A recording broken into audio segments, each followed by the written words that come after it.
Yes, good morning. Happy Sunday to you. What a beautiful day today. It is lovely. It's lovely. It's lovely.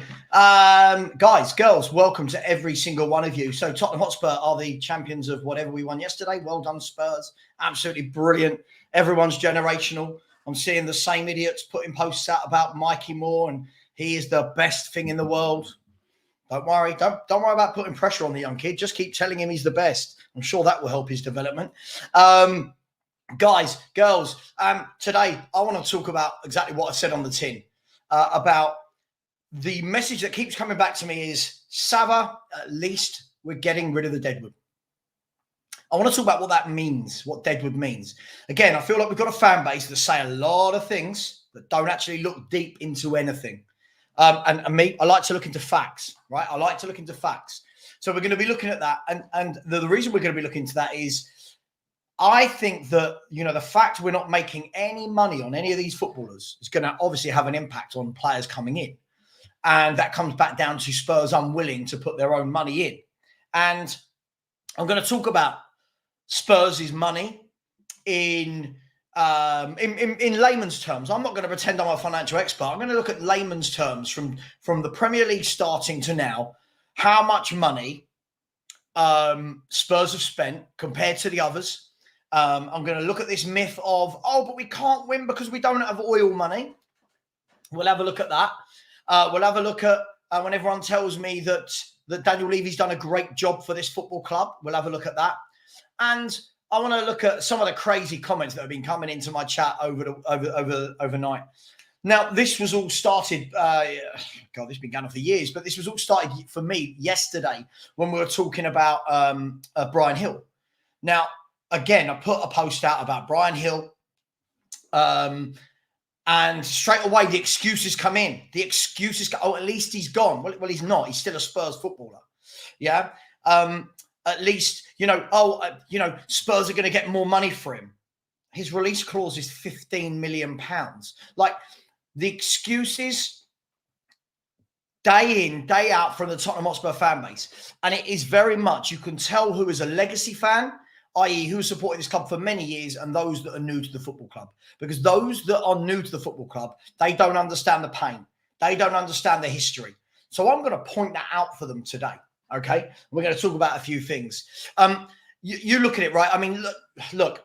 Let's look at some comments, and then we'll get into things. So first of all, big up to Tony Rodriguez. I hope you're well.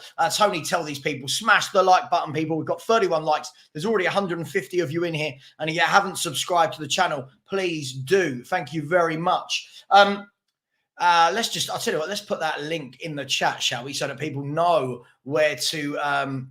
So that people know where to subscribe. That would probably help, I would think. Where we go. Oh, no. Let's do that one. There we go. Featured. Boom, boom, boom. The link I've just put in doesn't get you onto the show. That is for subscribing. So please do click that button, subscribe. And it really does help. Look, I've like many of you, I've supported Spurs for many years now. And I've seen every excuse under the sun. I've been labelled as everything under the sun. I hear every excuse under the sun, which is great. That's fine. I hear it. And just for once, I want us to get to the point where, when are we going to stop with excuses? When is it always going to stop being our fault and actually going to be, someone else's fault and actually be our fault? But big up to Tony Rodriguez. Matthew Horsfield is in the chat. Big up to Haskenhoff. He says to dare is too dear. Absolutely. But we're going to look at that in a minute. We're going to look at the money that Spurs have spent. We've actually spent a shed load, but it goes to show you how badly the club's been run. And I will get to that in a minute. Good morning to Mark Cook. Good morning to Philly. Yeah, absolutely. I'm looking forward to absolutely the La Messiah. For me saying we've got some great facts just about how bad this club has been run. Phil making things up again. The only one capable of dictating a game. I don't know when we've ever seen this. When have we ever seen this? This guy has started all 3 games for Spurs at centre-back, and already we're making up that he can dictate a game. I just don't know where we're making this stuff up from. But good morning to you, Phil. This is what you do to make yourself feel better. Knock yourself out. Yeah, an 18-year-old who doesn't dictate games. Let's get him in. Yeah, he's our guy. Big up to Finn Rickwood. Big up to Daryl Denton. Much love to you. Big up to Scott Colliver. Philly again. Adam Jones is in the chat. Mike Zappa's in the chat. Anthony Clark. Howlin' Mad Murdoch. I get this a lot. Listen, I'm going to say it. There are too many fans that are happy with the way the club is run. There's no, for me, again, listen, other people demonstrate. I've never knocked them. Yeah. I speak to Stell every day. I speak to Brian Daigle every day. Knock yourselves out. Go and protest. The way I see it is the stadium is sold out every single game. Yeah, there's something like a 70, 80,000 season ticket waiting list. For me, I don't see what protesting will do. That's just me. I'm not knocking anybody else that does. For me, my form of protest is I won't pay for them. I won't pay for shirts. I won't pay for merchandise. I won't go and watch Tottenham Hotspur play because the owners don't invest it properly. So for me, that is why I don't see the point in protesting, because all you have to do, right? All you have to do, Masera, is look, every time you do a show like this, the number of people that call you crazy, the number of people that think you're ungrateful, the number of people that love what Spurs are doing, the number of people that will praise that yet again, we're going to buy more kids that we've done for 32 years, but we're going to buy more kids. The number of people that praise that and talk about that it's going to work, that trust the process, right? That's why a protest for me will never, ever work. There's not enough noise behind it, and there is so much of this fan base that is happy. Absolutely, smash that like button. Look, I'm very much. I've been talking about this with a few Spurs people on my WhatsApp. I'm only in one WhatsApp group, and we were talking about we don't want a minority sale. If Levy's still here, I don't have any interest in a minority sale. I want a full sale where Levy is gone. Do I think that's going to happen? No, I don't. Jabalani says Spurs need Ivan Toney and Jonathan David to further strengthen the front line and create serious depth. Good luck with that. I reckon it will be one of them. I think it will be Jonathan David. That's just my opinion. If we get Toney, great. Can I see it being both? I don't think so. We're going to talk about this because, again, this just goes to show that Spurs are absolutely pathetic when it comes to the transfer market. I don't care how people spin it. I don't care how people spin this deal at all. The fact that Brian Hill has been given another contract extension is absolutely embarrassing for this football club. But big up. There he is. There he is. Look at this sexy face. Are you looking in the mirror or are you talking to me? Big up, my man. I hope you're well, Nick. Clement said he's also tired of the excuses. Yeah, Perchy, big up, my man. It's a Spurs are in the game to make money and fans have allowed it. Absolutely. We're going to look at that because one of the key things I want to look at today is, and I ask this question a lot, but don't really get an answer. So when you get the abusers that come in and just call you negative, you don't really get an answer to this question, right? I want to know, what is ENIC's version of success versus what a football fan's version of success? Now, Perchy and I have been talking about this morning on WhatsApp. And from what we've seen, and Perchy, sorry to just lump you in here, but I think this is fair to say, what we've seen is that Daniel Levy and ENIC think that top four is success, as do a lot of our fan base. Making a few finals over the years is success. Being financially sustainable is success. Now, that's fine. Many of us as fans, that's not success. That's existing. Yeah, that's existing. That's what we're doing. We are no better than Everton, than Newcastle, than Villa, than Wolves. We're not doing anything. We're not actually doing anything. And the reason why I think we're different to those clubs, we're very similar. The reason we're different is we're the only ones that have had the same owners for 24 years. I keep hearing this. It's just, again, no offense. Are you Australian? I'm just going to ask, are you Australian? Because when I read that message, all I read is, I'm Australian and I love Ange. I'll be surprised how Ange can improve players. He didn't improve anyone last year. Let's see. There's a difference between improving a Brennan Johnson and challenging for titles. So again, I don't go with these silly throwaway lines. I won't be surprised. I'm surprised at how bad Ange Postecoglou's tactics are, let alone his ability to upskill a footballer. I've not seen Basuma any better. I don't think Sarr's any better. Bentancur's no better. Porro and Udogie are playing out of position. I don't see who's better under this guy. I mean, you could tell me, I think Kulu's had another poor year last year. Who's better? Just asking for a fan, for a friend. Let's see another one that you always get. Can we please wait until the window shuts and then scrutinize? No, this is 24 years. This isn't one window. This is 24 years. How are we not seeing this evidence? I heard this the last window and the window before and the window before and the 50 windows before that. How many times do we have to do this before we stop hearing these silly throwaway lines? Listen, that's fine, but it's amazing. I watched yesterday. I didn't think Archie Gray did that much. I see him give the ball away. I see him do some good things. I see him do some bad things. And I look at it and I think, yeah, you're a young player. Let's give him time. Other fans go, like, there's this girl that does these shows. I don't know her name. I can't forget. She does this channel. She keeps doing these videos about Spurs' young players are amazing. How does she know? None of these young players have ever played a senior pro game for Spurs for 90 minutes. But people like that are putting out videos and everyone's going, oh my God, they're amazing. Wait until they've done it. You know what I mean? Wait until they've done it. It's absolutely, you can't, Richard, you can't convince the happy fans to be Levy out. You can't. They don't want to hear it. They love that we're financially sound. They make excuses. Oh, not everyone can win. No, but we never do. Look, hey, let's get to some things. Let's quickly have a look. Retaining value for sale is just business. Should we just give them away for free? Again, Sonic Pelican, again, we're talking about, the rumours were last week from Romano that Girona would pay 8 to 10 million for Brian Hill, and that we've rejected it because we want to hold out for 15 million. So we want to hold out in the hope that this guy's a good year and someone pays 15 million. Really? Really? I mean, this is what I mean. There are excuses at every single turn. Again, I'm going to call it Australian. I'm going to call it. The Australian fans, no offense. I've got nothing against it. There's loads of Australian fans who were here before. But there's so many new Australian fans that don't know our club, and they say things like this. This is what Tottenham do. This is what Tottenham do. Yeah? We make excuses for everything. Everything. Why on earth would we give this guy another contract? There is no reason on earth that makes good sense that we've given this guy another contract and signed him up.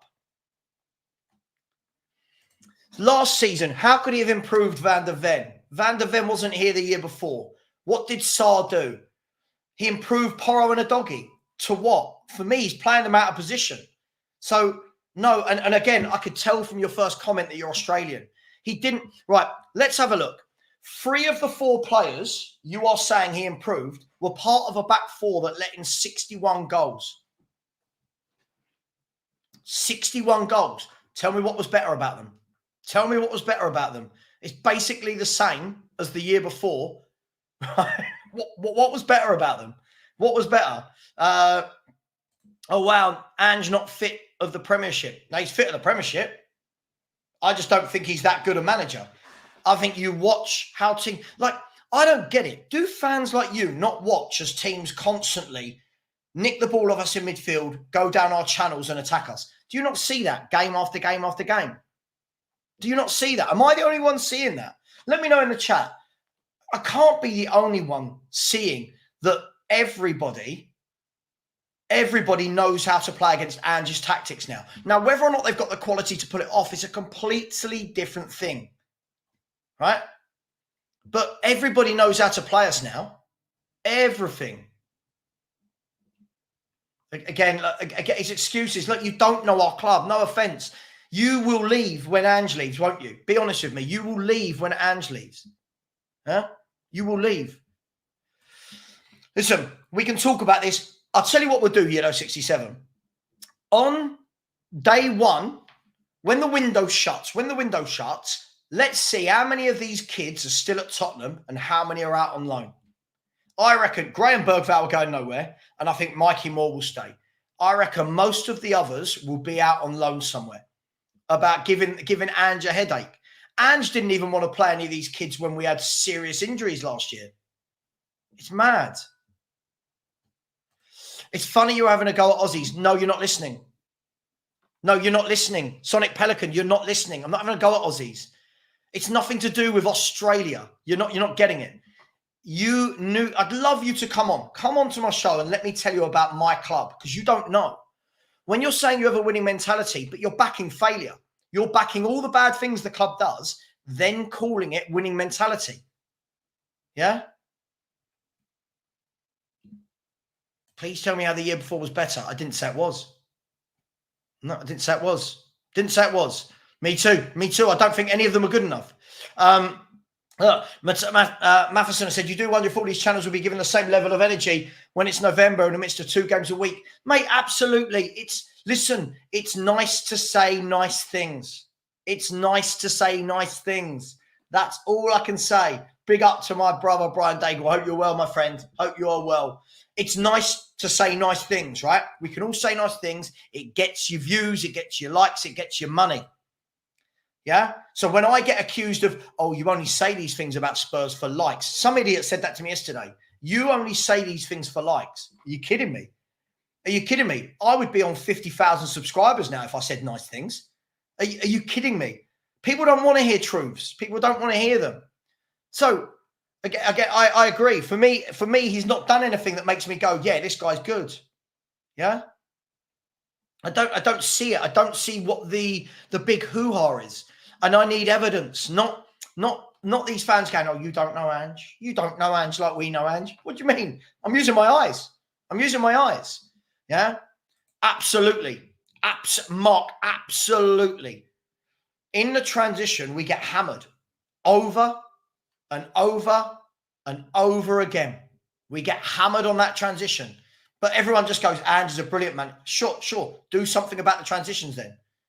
Do something about that. Buy a number 6. Buy a proper number 6, not an 18-year-old. Buy a proper number 6 that sits in there and allows the rest to bomb forward.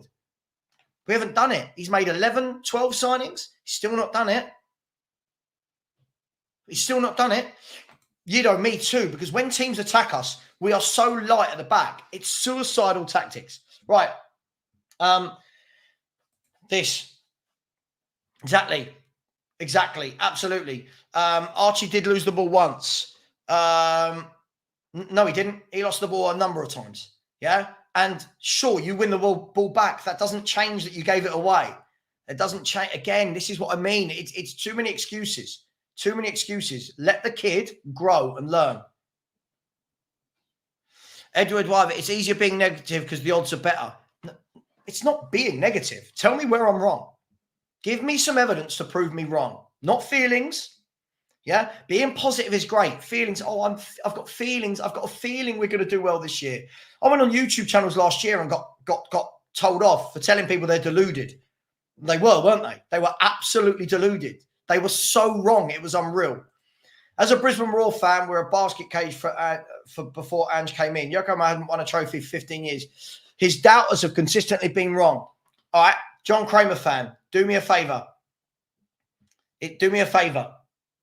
Tell me what year Ange will win the league at Spurs. Tell me. You seem to forget things. Yokohama and Brisbane Roar aren't in the Premier League playing against Man City, Liverpool, Arsenal, Chelsea, Man United, Villa, Newcastle. This sentence, Ange has proved everyone wrong. Not in the Premier League, he hasn't. Not in the Premier League. Teams score past us for fun. And he hasn't identified that. Just an opinion on a player I think is capable of playing that role. Sure, but you said he's the only one that can dictate play. So that's not an opinion. You made it a fact. He's the only one. Surely we want better, don't we? Surely. I love it. I love these fans. They are absolutely brilliant. He has a success across his career at every level. Where unlike your lot, we actually won a tournament this millennium. Guys, girls, you see what this comment done? Everyone want to have a look at this for me to tell you what a fraud this Sonic Pelican bloke is. Read this. Where unlike your lot, Spurs, not a Spurs fan, telling Spurs fans about our club. Please F off back to your own club. You are not a Tottenham fan. You will leave when Ange leaves. You're an embarrassment to football fans. Unlike your lot. Now, please remember, people, before you all ever go at me, unlike your lot, this guy is not a Tottenham fan telling us about Tottenham. Let that sink in. Let that sink in. Agreed. He's only won in poor leagues because you don't need... You are deluded. Is finishing fifth a failure? Who said failure? Again, I don't know. These people make up their own words. Finishing fifth isn't a failure. It's not a success. It's not a failure. It was okay. It's where I thought we were going to finish. I don't get it. I'm going to show you some things here, right? I'm going to show you some things here about just how fans like this who don't know our club, I'm going to give them a little bit of a history lesson. Yeah? Again, another idiot. I'm going to call out all the idiots today. I'm going full Lee Gunner on this. Who's blamed Ange for what? Who's blamed Ange for what? Again, these idiots can't think for themselves, right? What transition? What transition? What transition? People keep saying these lovely things. What transition? I don't understand. I will never, ever understand. Here we go. Another Australian. His first seasons at Brisbane, Yokohama were poor. Ange's teams don't do well until the second season. And should win the league by 25-26. Everybody, there you go. Right? This guy says we're going to win the league. We're going to win the league by 25-26. Here we go. England. What's England got to do with this? What are you talking about? What have England got? Please come on my show and let me school you in football. Please. What? These Australian fans are killing me. I'm so sorry if you're a good one. There are really good Australian fans that I really like. There's so many that I actually really like. But some of these guys are killing our football club with their nonsense. What's this? But what's that got to do? What's this got to do with Tottenham Hotspur? You absolute clowns. Let's be honest, Spurs will never win the league, even with the greatest of managers. We don't have the squad and never have the squad for it. The investment will never be there. Thank you. Finally, someone with some common sense. Yeah? I agree, John. Stupid is as stupid does. Stupid is as stupid does. These fans coming in that don't know Tottenham. Now, you don't have to be a Tottenham fan to comment on the club. Football fans can have opinions. Sure, but when they're telling me about the club because they followed a man here and they don't know our history, Faisal, that's the difference. Yeah? That's the difference. Should we get to some facts, Mr. AJ? Should we get to some facts about how this club has been run? I do think he's an average manager at best. He's never proven otherwise. He's never proven otherwise. That he's not. He's managed in very average leagues, right? So why would I think he's above average? Why would I think... Is he better than Poch? I'm going to ask, is he better than Poch? Is he a better football manager than Poch? Just ask him. Just ask him, right? And sat by Christmas, Spurs will finish 10th, all proven wrong. How would that prove me wrong? What are we doing here? What are we talking about? I agree. I don't think he'll be here in the 25-26 season. We've got fans saying we're going to win the league in that year. Suddenly, Arsenal and City are going to not exist, by the way. Sava White, do you ever get the feeling some of these comments are the same people twice? He is the best manager Spurs have had since Redknapp. Why? Why? Can one of these Australians... Gary, come on. Are you Australian? I'd love to know. I want an Australian fan to come on and talk to me about my football club. Yeah? No, I don't. Crossbones Gaming, I don't. There are loads of brilliant Australian fans who were here before Ange, right? And were in my shows, right? Love those guys and girls to death. Brilliant. It's all the ones that have only arrived since Ange now start. They don't know the Premier League. They don't know Tottenham, but are telling us that Ange is going to win a league title soon. We'll see. Man City, you've got no proof of that. That's made up. No, I'm not. I'm interested in facts, Sonic Pelican. You haven't given me any facts. You've given me no facts. Come on to the show. Man up a little bit. Come on to the show. Come on. Come on to the show and tell me about my football club, right? Look, yeah, Alfie, do these people with comments defending Ange realise they are talking about the Premier League? Absolutely. Absolutely, you can only win what is in front of you. Right now, the Premier League is in front of Ange. Right? You said it. He's going to win the league. Right? What did you say? By 25? What year will Spurs win the league? Again, based on what? Based on what? Guys and girls in the chat, let me tell you. Let me ask you a question. Who's better, Ange or Poch, and why? Why on earth? You're not a Tottenham fan when you want Man City to beat Tottenham. Sure, I never said it. So who is that aimed at? You never heard that come out of my mouth. You never heard that come out of my mouth. You can keep trying. You're going to lose. Absolutely. Absolutely. Right, Bush Ranger, why? Come on my show and tell me. Please, someone come on my show and tell me what Ange has ever done to make him better than Pochettino. Look, he's much better than Poch. What are we doing here? What are we doing here? He's the best manager since Conte. What are we doing here? How on earth is he better than Poch? By the way, Poch didn't even get over the line. But how are we... Sure. I'll tell you what. I'm going to put the link in, right? I'm going to put the link in. How can I say he's average without improving it in the Premier? 1 year into the job and improved our league position. Wasn't hard to improve our league position, was it? What are you talking about? His stats were nearly identical to the season before. So for me, yes, I can say he's average, Phil. Yes, I can. Because I watch the way his teams defend. It's atrocious. I watch the way nothing is changing.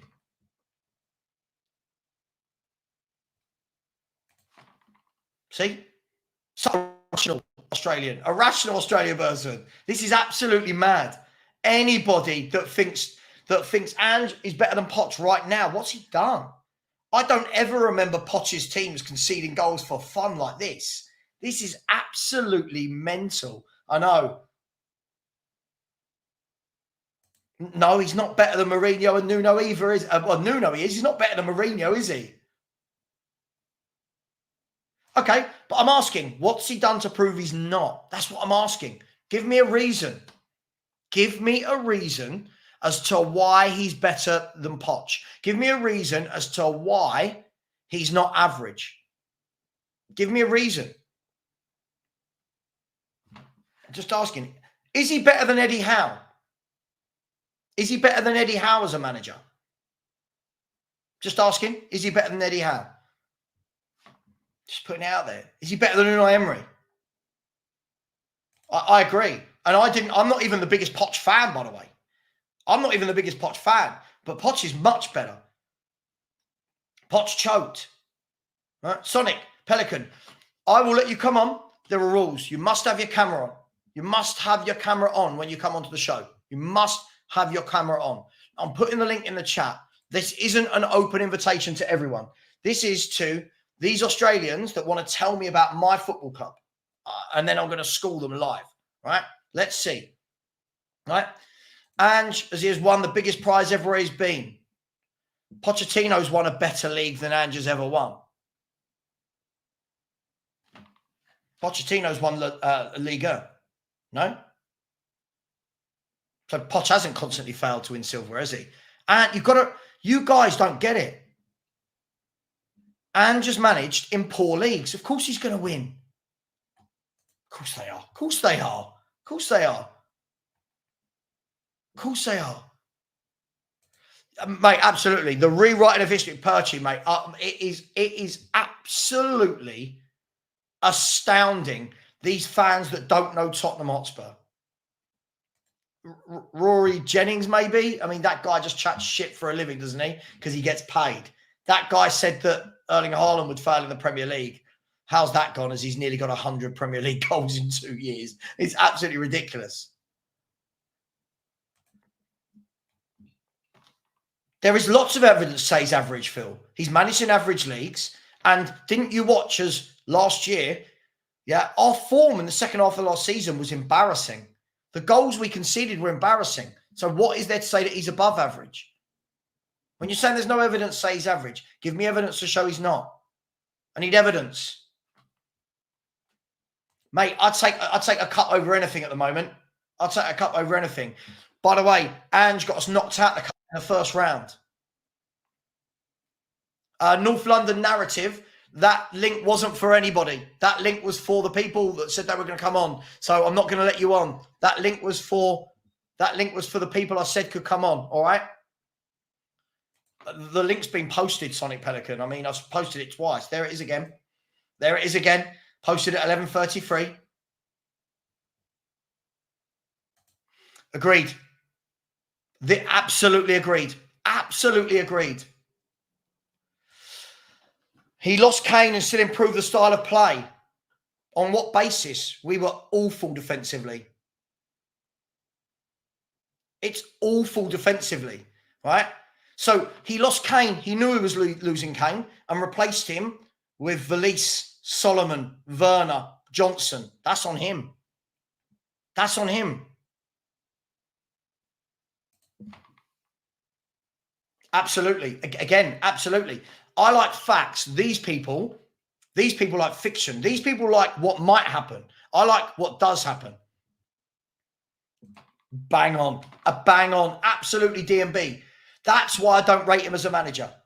All I hear, right? All I hear is Porro's amazing. Van der Ven and Romero are brilliant centre halves. Doggy, he's brilliant. He's improved them all. I haven't missed a super chat. I'm just in the middle of something. Yeah. All I hear is how great they all are. They're all brilliant, but yet we conceded 61 goals. So if the players are brilliant and the manager's brilliant, why did we concede 61 goals? So Phil's another one. Thinks all our defenders are brilliant. They're all world class, but we concede 61 goals. Listen, it's not about proving in this one league. What I've seen so far of him, the way he sets up team, is abysmal.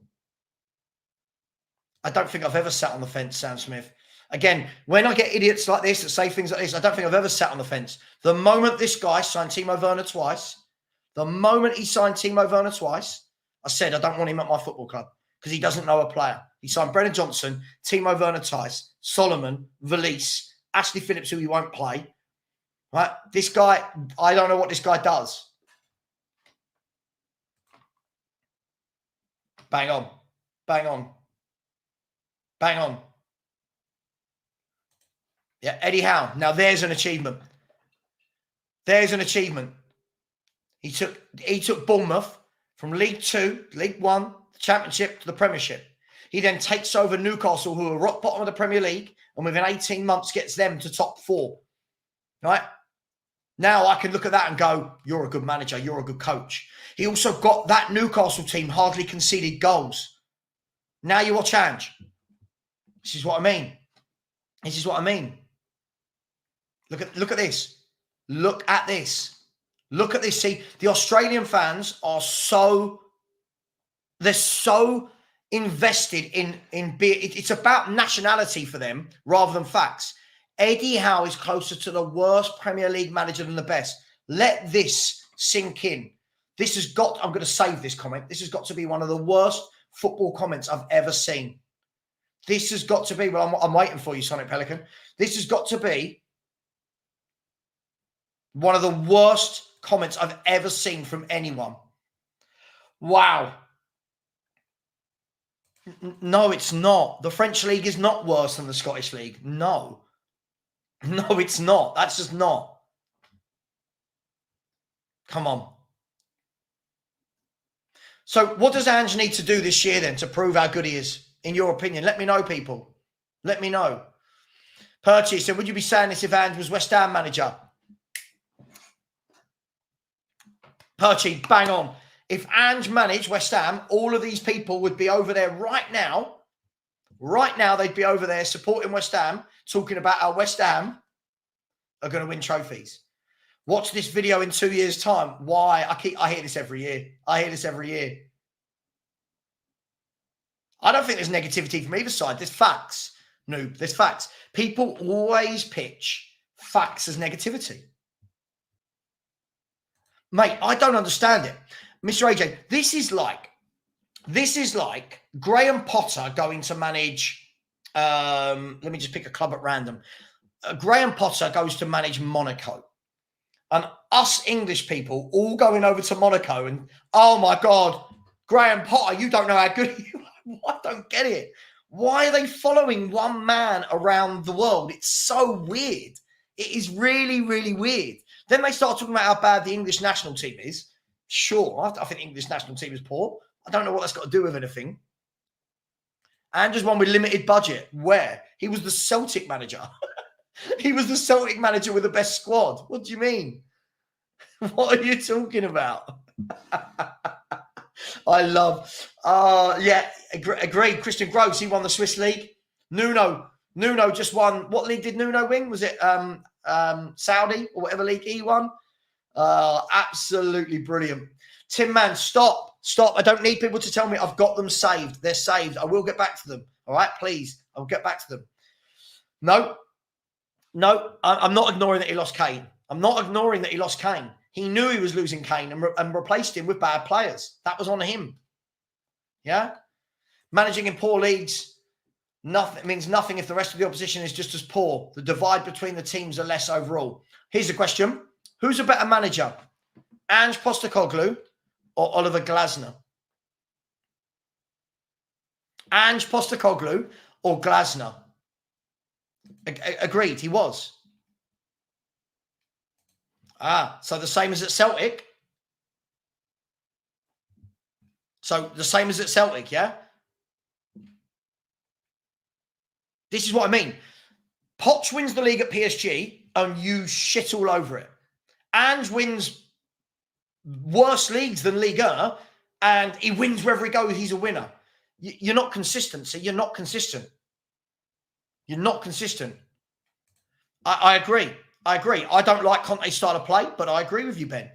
I agree. This manager has some very good defenders and our defence looks awful. Why? He's such a good manager. Why? I can only judge on what I've seen, Kudos. I can only judge on what I see, right? And Kudos, the thing is as well, this is something that Danny and I always say. It's not the fact of one season. It's the fact that in that season, we went like this. It got worse and worse as the season went on. Agreed. We're not better than anyone in the top four and we're not taking any steps to get there. I agree.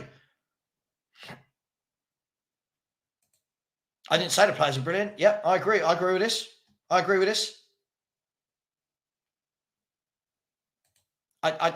did this guy here when I said just now, I was Ange out the moment he re-signed Timo Werner. I've got no interest in Ange as a manager. I watch his tactics. They look poor. There we go. Shock. I don't have Streamlabs, by the way, but okay, shock. This is what I mean. I mean, if he wins something, great. But if you win the League Cup and you've beaten all the crap to get there, it doesn't make me think you're a great manager. But for me, he's got to make the team better. His management at the moment, the team last year went like that. The last 20 games of the season, Crystal Palace were better than us. That's worrying. That's truly, truly worrying. Yeah? Sam Smith, you're going to get blocked. If you say this one more time, you're going to get blocked. You're going to get blocked. No one said Newcastle won anything. No one said Newcastle won anything. Again, two of these, one of these. Two of these, one of these. Right? Nicola, absolutely. They're not Tottenham fans. They're not Tottenham fans. Telling us about our club. Levy Bevy, the problem with these Ange cultists refuse to actually look at facts and performances. Absolutely. That's why I want one of them to come on and talk to me. I want one of them to come on and talk to me and give me facts. It's easy to say things in a chat room.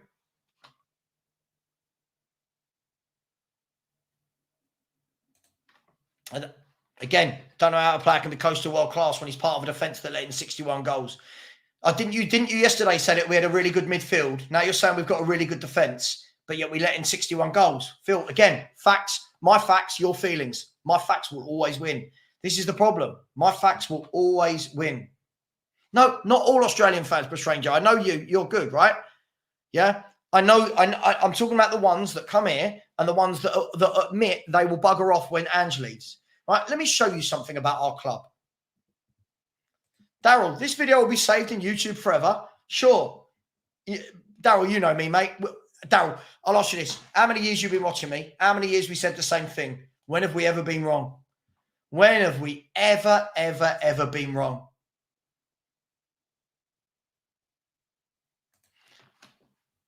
Our defence is our strongest area, and that defence conceded 61 goals.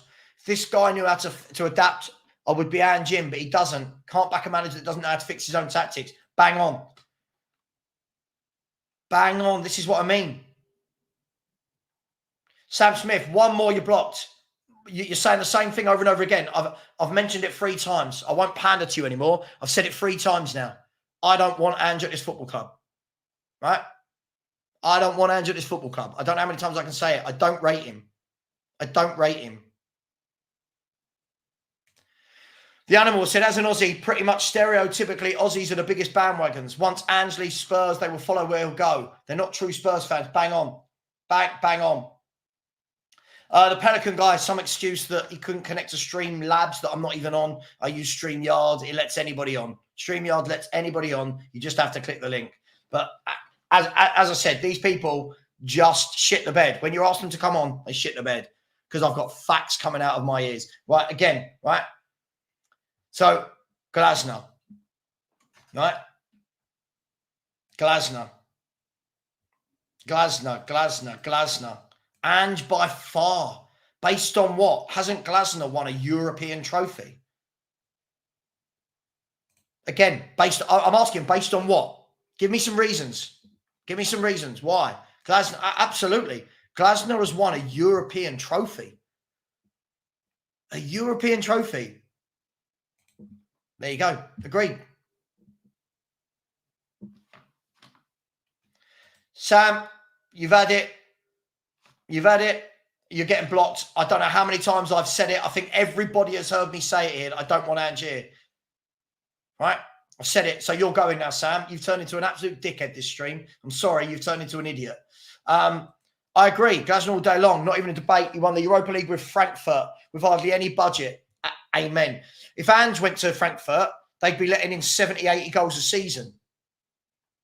There we go. The season before Ange came into Celtic, finished 25 points behind Rangers. Overcoming that gap in one season is a good achievement.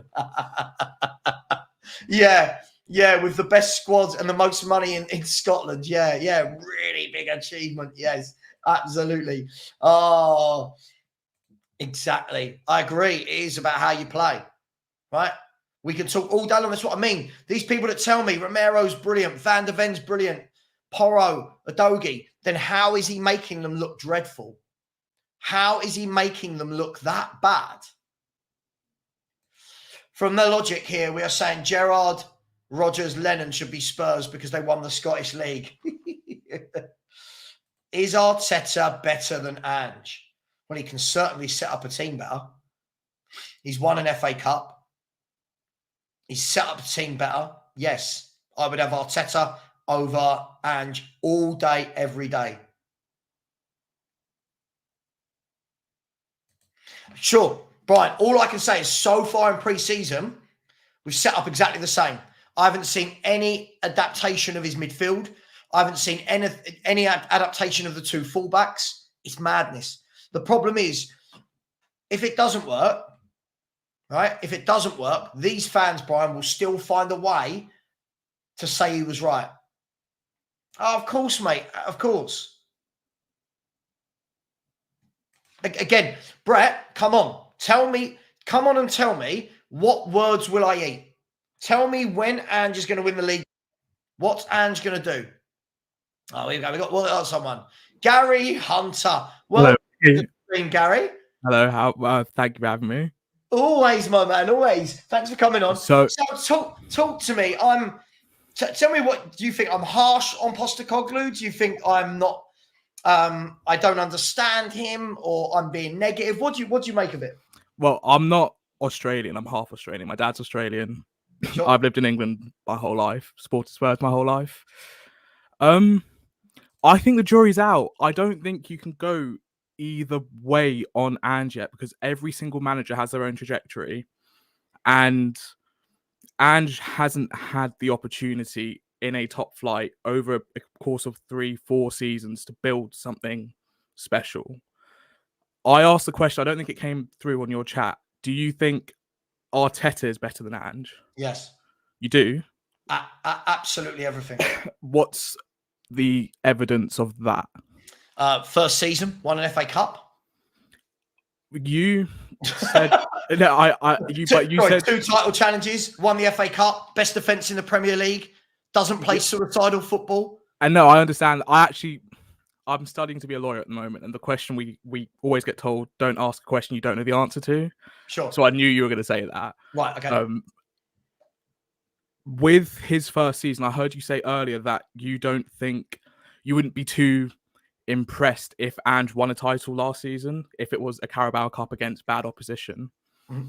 So the reason I was bringing up Arteta is because I personally think Arteta is the second best manager in the league right now. Sure. But if you were to go over his whole career, it's quite a short career at the top level.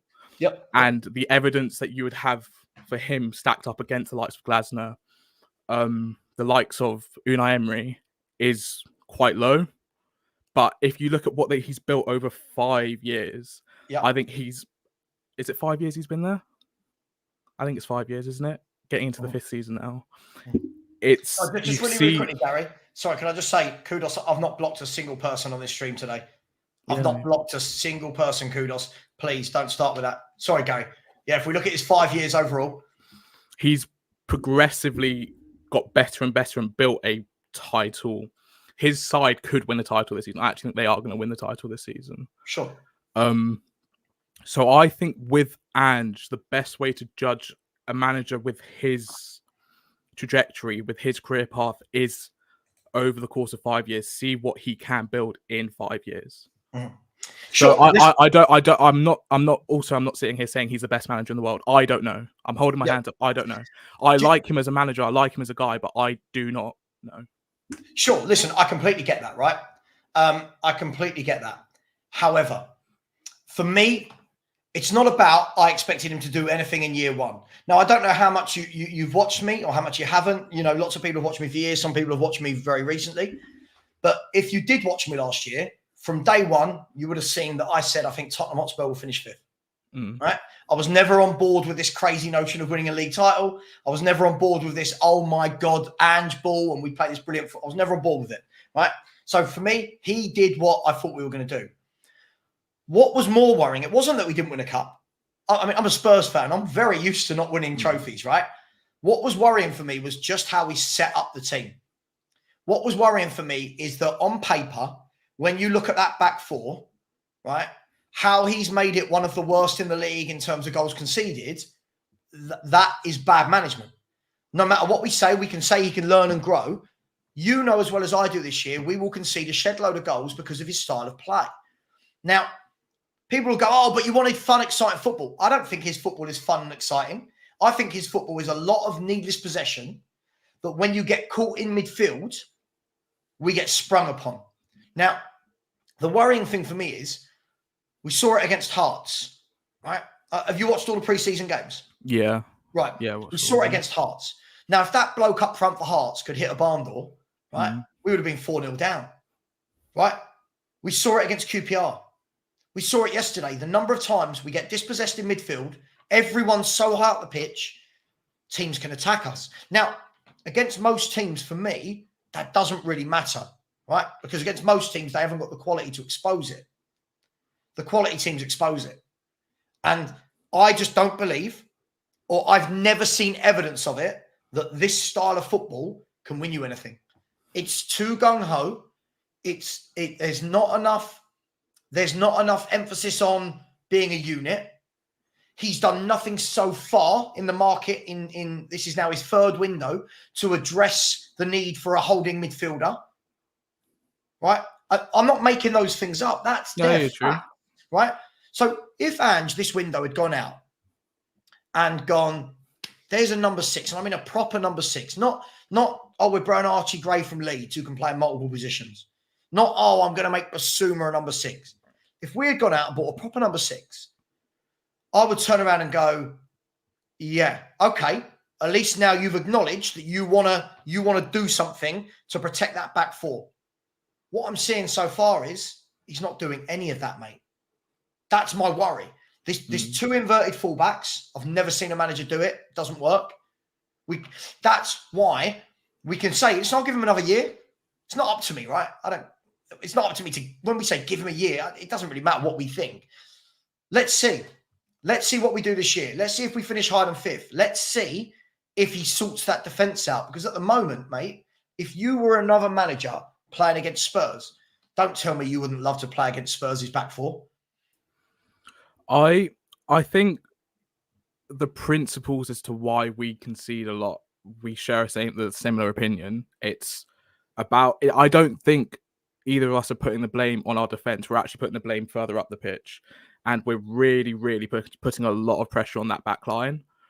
I think, and from what Ange said in his press conferences as well, the issue is actually not necessarily our midfield, but our attack.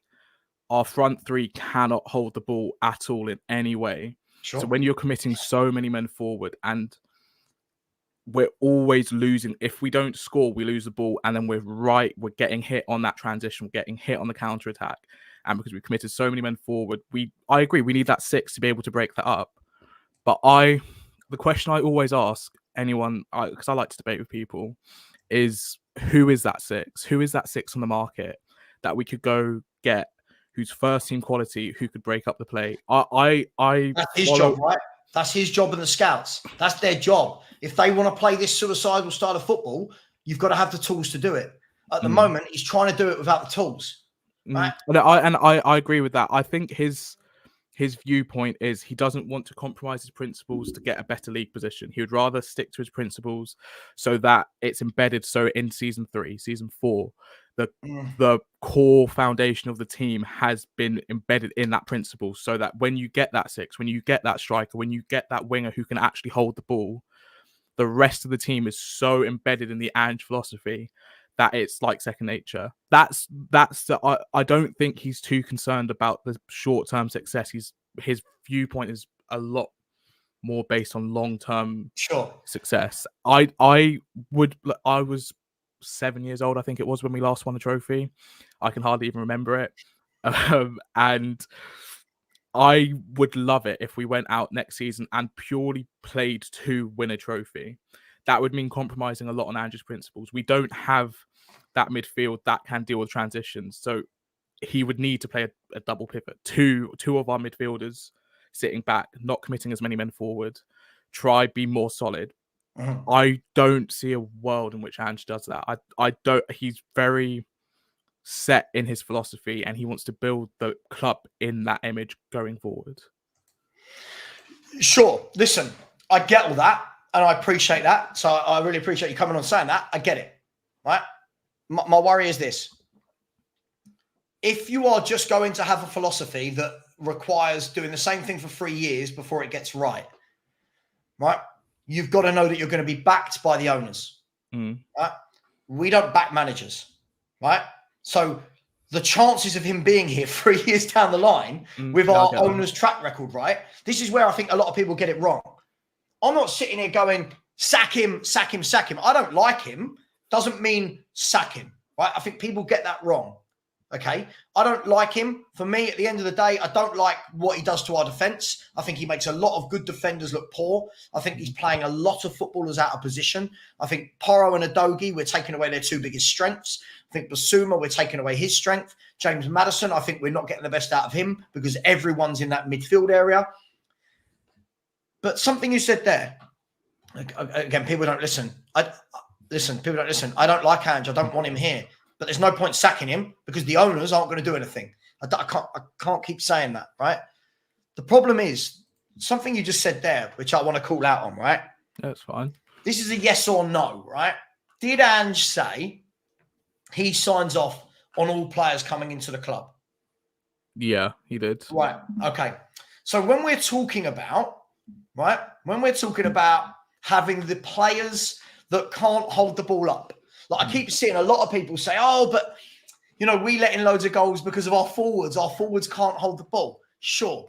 Just want to put it out there. Ange gave the green light for Kulu. Yeah. And when people go, it wasn't Ange who signed him, Spurs had an option to buy Kulu, not an obligation. Right? Ange said himself he signed it off. So he signed Kulu, Werner, right? Solomon, Valise, and Johnson. So 6 of those forwards, other than 5 of those forwards, other than Richarlison and Son, are his. Right? They're the players he bought in. With all that money, he bought those players in. So when people tell me, yeah, but he hasn't got the forwards that can play his style, he bought them in. He bought them in, which is why I don't just blame them, right? I don't just blame them. Big up, bro. Are you Sonic Pelican? I sure am, mate. Big up. I'll come to you in 1 second. Don't worry. No problem. Plenty of armor in the locker, right? Yeah, I can imagine. Absolutely. This is just who I am. So my problem with this is when people say, but the forwards don't hold the ball up. Ange signed all those forwards. Yeah. Ange signed them, right? Now, no one would have been holding a gun to his head to say, you have to sign these 5 forward players, right? Then when we get to this summer window and you're saying to yourself, after Ange has said, we need better forwards, he then signs off on Timo Werner again. So that you see where my sympathy for him starts to wane, because the players he's bringing in go directly against what he says. So when I've got people like you coming to me, and I don't think it's a bad theory, by the way, and I wish it was true, saying, but we need those players that do X, Y, Z. Sure, we need those players that hold the ball up front. An Ange winger who can beat a man. Okay, well, let's go and sign them, because at the moment we've signed Werner and Johnson to play there, right? And the stats last year showed that they hardly ever beat their man. Oh, we need a number 6 to protect the back 4 in an Ange system. Cool. Go out and buy one then. My worry, mate, is he's not implementing anything that's needed to play this kamikaze style of football. And it is kamikaze. Pep doesn't even do it. And I think we'll all agree, right, that Pep is the greatest manager in world football. He's the best coach in world football. He doesn't do these god-awful things that Ange Postecoglou does. So why am I expected to believe that Ange Postecoglou knows? It's a very, very, very good point about specifically Werner. That's the signing I can never get my head around, because he's almost the antithesis of what you would want a winger to do in that specific formation. I actually think he would be better suited to play as a striker in that R formation as opposed to winger, because he does not hold the ball up at all. He can't keep hold of possession, and him losing the ball, Son's awful at it as well, actually. Johnson losing the ball, Richarlison losing the ball. Every time they lose the ball, it just puts us under so much pressure. I don't have an answer. As I said, I'm not of the opinion that he's this amazing manager that's going to win us everything. But the jury's out for me. I want to see what he does over the course of 5 years.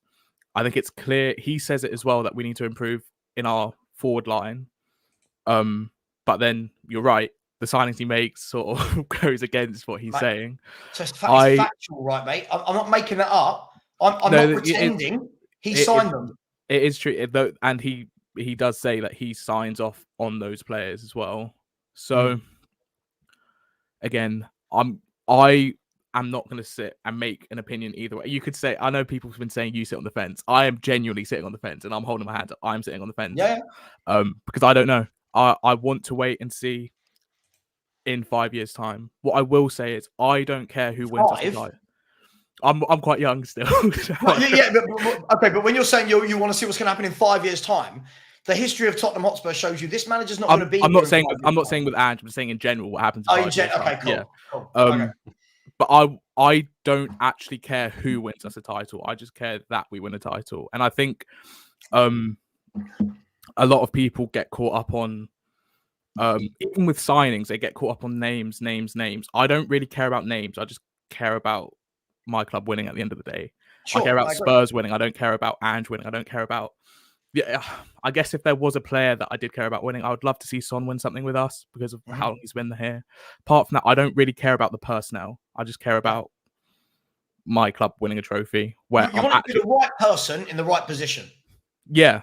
And if it's Ange, it's I Ange. If it's not Ange, it's not Ange. But sure. I'm not sitting here saying I want Ange to win us a trophy. I want Spurs to win us a trophy, and I hope Ange can be that person to do it. Mate, I agree with you. Do you know what? Let me be clear, right? My opinion of someone doesn't mean, first of all, that I hate them, right? So I don't hate Ange Postecoglou. He seems like a really nice guy. Seems like he's the sort of bloke I'd love to go and have a meal with, go for a pint with or whatever, right, if I drunk, right? But that doesn't change my opinion on when I watch his team play, that I just think, mate, everyone can see how easy we are to score against, and you've sat there for the whole season just letting it happen. And my worry was he didn't try anything. The only time he tried something different was when he was forced to at the end of the season because of one injury. It's the only time he tried something different. We were getting pumped by Arsenal, pumped by Liverpool, pumped by Newcastle. Do you know what I mean? And it's like, come on, dude, this is real basic stuff. If you play both your fullbacks in midfield, Saka's going to have a field day. Mo Salah's going to have a field day. These are basics of football, right? These are what Arteta would counter that. Jose would counter that. Conte would counter that. Pep would counter that. This guy just goes out, go on, just do what you want to do. Just all flood forward. And I get it. It's great. People go, oh, this is amazing. But you've got to protect. You've got to set up that you are hard to beat. And at the moment, we're not. I'm not counting, by the way, I'm not counting pre-season. Couldn't give a crap about pre-season, mate. I've seen Spurs have pre-seasons where we've won every game about 5 or 6-0 and then started seasons terribly and vice versa. Look, let me bring in, I mean, do I call you Sonic Pelican? What do I call you? You can call me Gary as well. Gary. Okay, Gary. Is it Thanks two for coming Garys? on. Gary, listen, I'm someone, I'll say it to your face as I've said it to you in the chat. Yeah, okay. I'm not shrinking violet. I don't think you know, if I'm being brutally honest, I don't think you know Tottenham Hotspur. I think when you talk about Ange, I get it. There's that patriotism that goes with it. But the actual Tottenham Hotspur side of things is why I don't think these people understand why Ange won't win leagues at Tottenham Hotspur.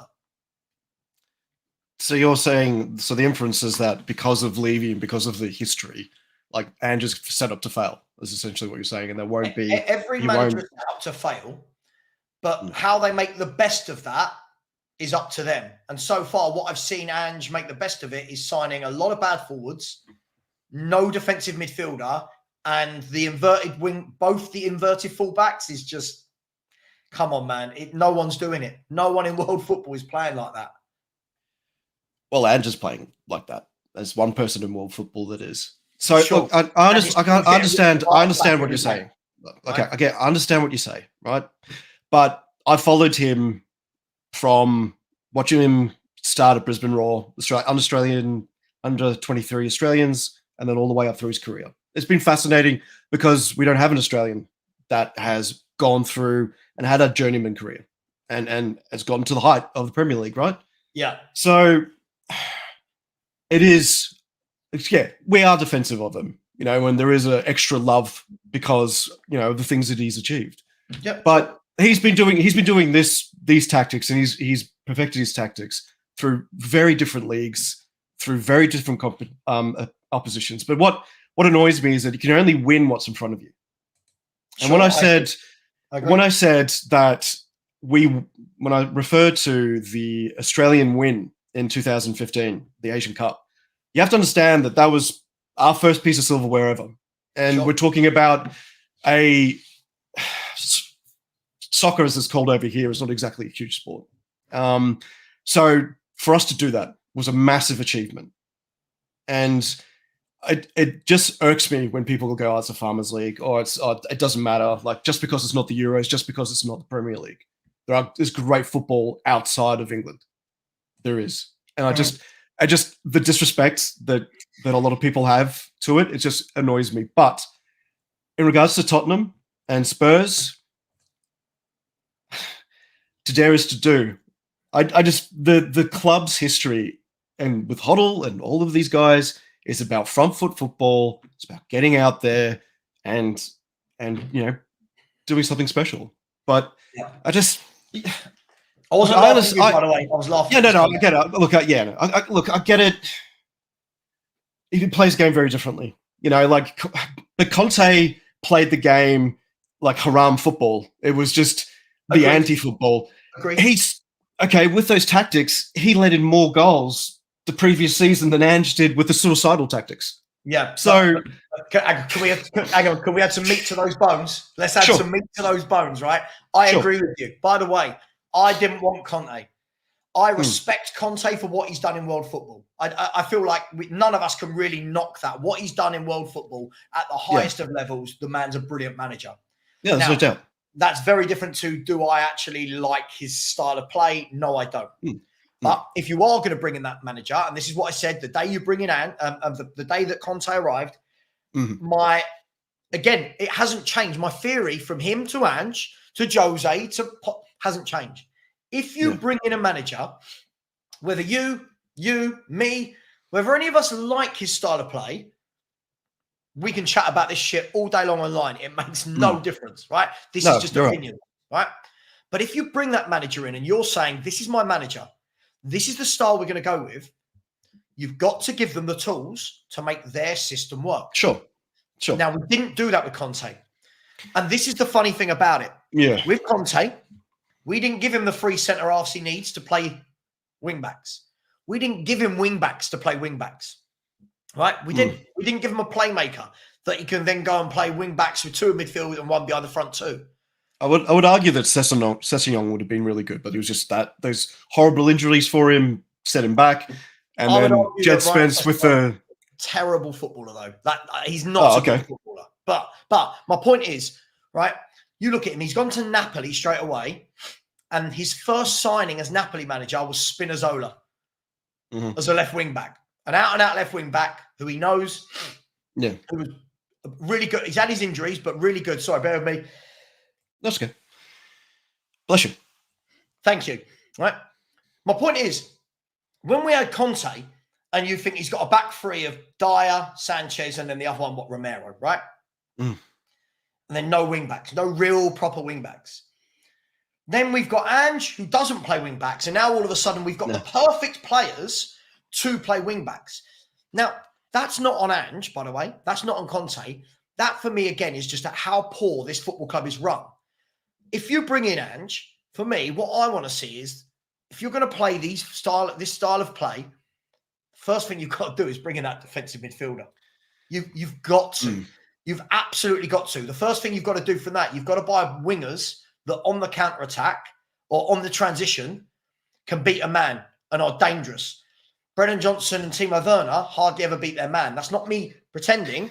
When you look at the facts from last season, they attempted, was it the 6th most take-ons in the league, those two, and had the 4th worst success rate at beating a man. They can't complete successful dribbles. So my point in all of this is, it's not whether I like Ange or not, right? It's not whether I like Ange's tactics or Conte's tactics, but we've got a history at this football club, Gary, of not buying what a manager needs to succeed. Right? And that is because, do you know what we do more than anything? And bearing in mind, I'm 41 years of age, right? I've been going down to White Hart Lane since I was about 2. Right? I don't remember it when I was 2, but I was taken when I was 2, right? Had a season ticket from about the age of 5 upwards, and then wouldn't give Levy any more money. And all I've seen us do in that time, and I'm about to bring up some facts in a minute that show what we do is, do we spend money? Yes. But what we do, we get a lot of quantity over any quality and actual trying to put square pegs in square holes. And I'm going to show you in a minute. I've got all the facts ready to go. Just one point just before that. I would argue that with the modern football and with the changes that we are seeing post the Conte Mourinho style of managers is versatility in positions and versatility in players. That is now the number one scouted and important facet they're looking for with new players, is can they play in those multiple roles? Can they change on the fly? Sure. So there is an element of versatility is important. So I think Udogie is a great inverted fullback. And I think Spence will be better than Porro eventually with a bit more time. But hang on, can I just ask though, don't you think that's completely taken away from what a Doggie's strength is. Like when I watched him play for Udinese, and I see him as a left wing back flying down that wing, getting crosses in, scoring goals, and I think, you go and hug that touchline. Same with Porro at Sporting Lisbon, and now you see them always in the middle of the park. There's no width. There's no. I don't know. It just for me, it just feels wasted. That's only my opinion. That's why I think Ange wants. I know Eze's been linked as our number one target this summer. That's why I think he wants him so much, so that a Doggy can then become that overlapping fullback. Then Eze can then fill in that inverted role where he's playing in that number 10 position, and that's his best role, where he's sort of a hybrid 10/winger. I agree. That's why I think Eze is our number one target. I think he would bring so much to our attack. It's just going out and getting him. Do you think we'll get him? Do I think we'll get him? There's so many moving pieces at the moment. Like, that's not what I asked. Do you think we'll get him? Come on. Do you think we'll get him? I would like to be positive and think that we will, or we'll get Desiree Doué, or Pedro Neto. Someone. You think Desiree Doué is going to pick us over Bayern Munich? And PSG? We're completely out of Doué situation now. We haven't really heard anything though. I mean, there's been a lot of ITK about it, but I haven't seen a here we go. So but you have seen that he's had official bids from both PSG and Bayern Munich, and the player's going to decide where he goes. Well, let's be brutally honest. If I'll tell you what, I'll say right now, if Desiree Doué rejects PSG and Bayern and signs for Tottenham Hotspur, I'll give £1,000 charity. Wow, it's not going to. I know Tottenham Hotspur too well. There is no way a player of that ilk. You could see he's young but very, very good. When those two giants are bidding for you, Daniel Levy's not going to get involved in that. You know PSG would be a poor choice considering what's happening with French football. Like, if they have a TV signing, Bordeaux's just gone into receivership. They've got a lot of clubs that are looking down the barrel of having to sell their training facilities to, because they don't have that TV money. So I really hope that Desiree's people tell him not to go to French football. So hopefully, if he does go there, Gary, you've got to remember he's only 18. Which he could go there. Which Gary? Pat Gary. There we go. We're both called Gary. So. If he does go there, right? Yeah. You can see what they'll do. They'll give him 2 years, and then he'll go to a European giant after PSG as well.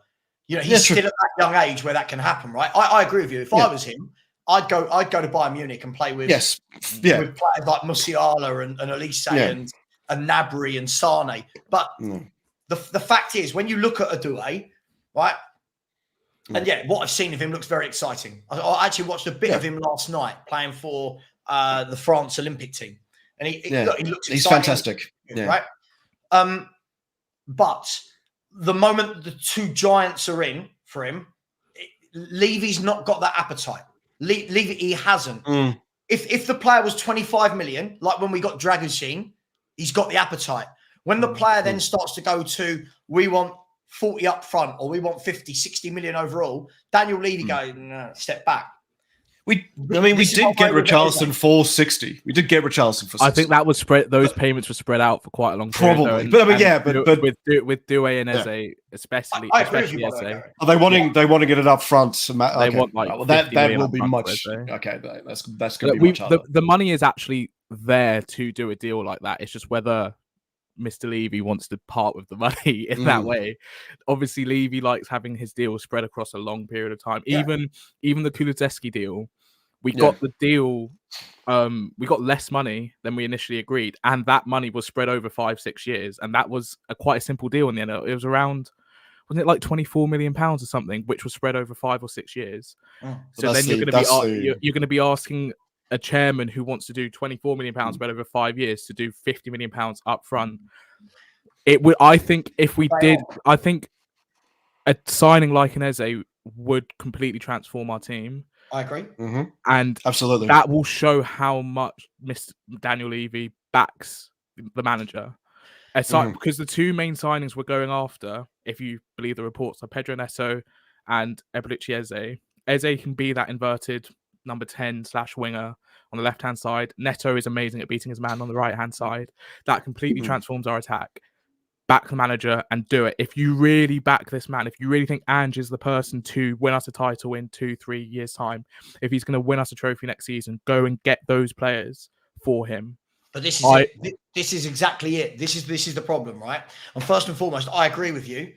But it needs to be this every window, right? It needs to be that we identify the 2-3 players, Tony, Eze, Neto, for example, that transform us, and we need to get them, right? And then it can't be, we've backed a manager. It needs to be, right, next window, we now need to go for another 2. Right? Absolutely.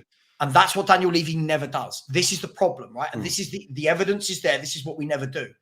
So this comment from Ben, big up Ben, the mod father. Again, this is right.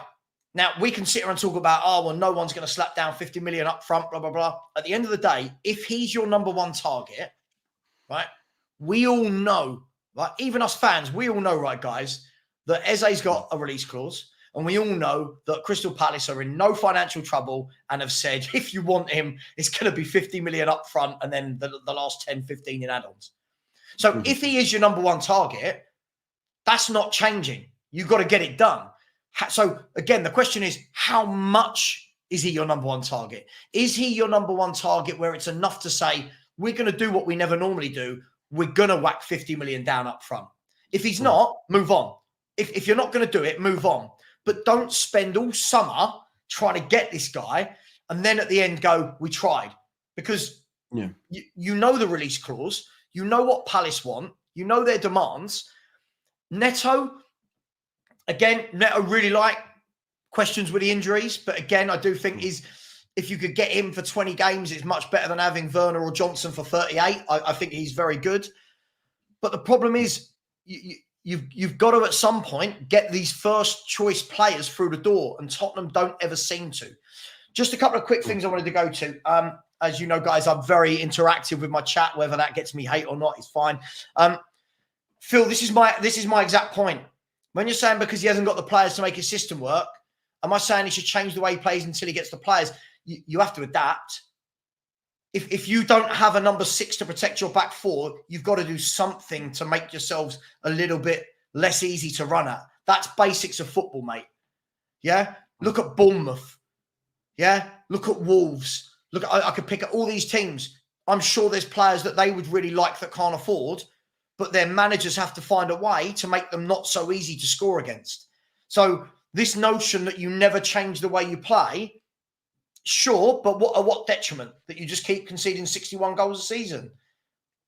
Guys, do you two in here both agree? We can't just concede another 61 goals this season. That's got to be tightened up.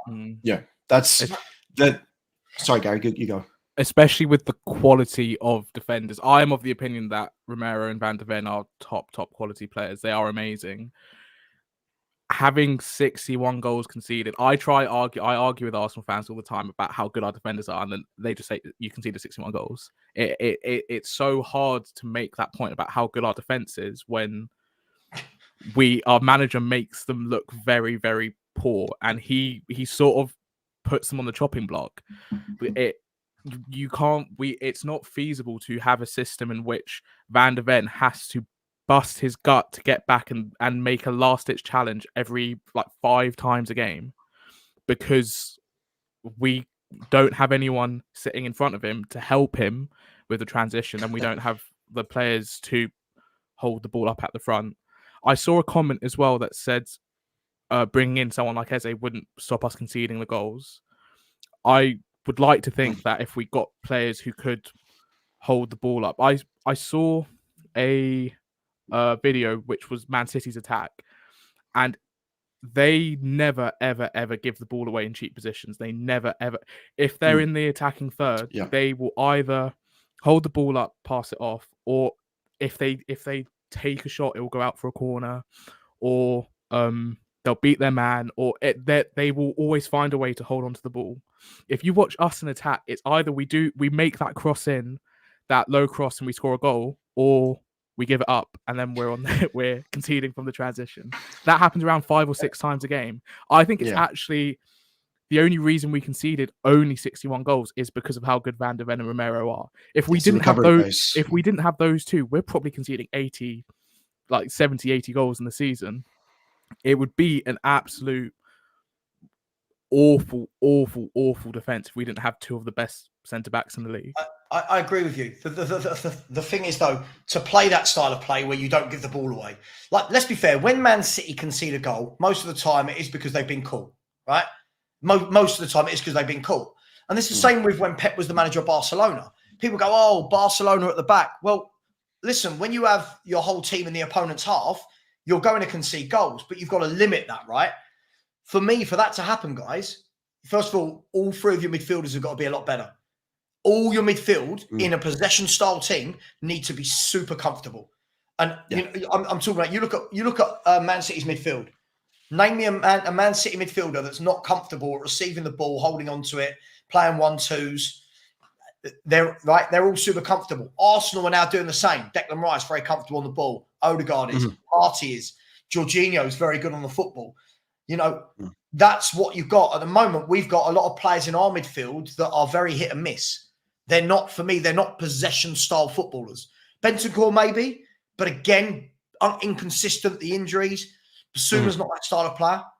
Sarr's not that style of player. Skip's not that style of player. No, certainly not. So that's the thing for me. Listen, guys, sorry, I need to read out some super chats because it's gone absolutely mad and people are going, super chats.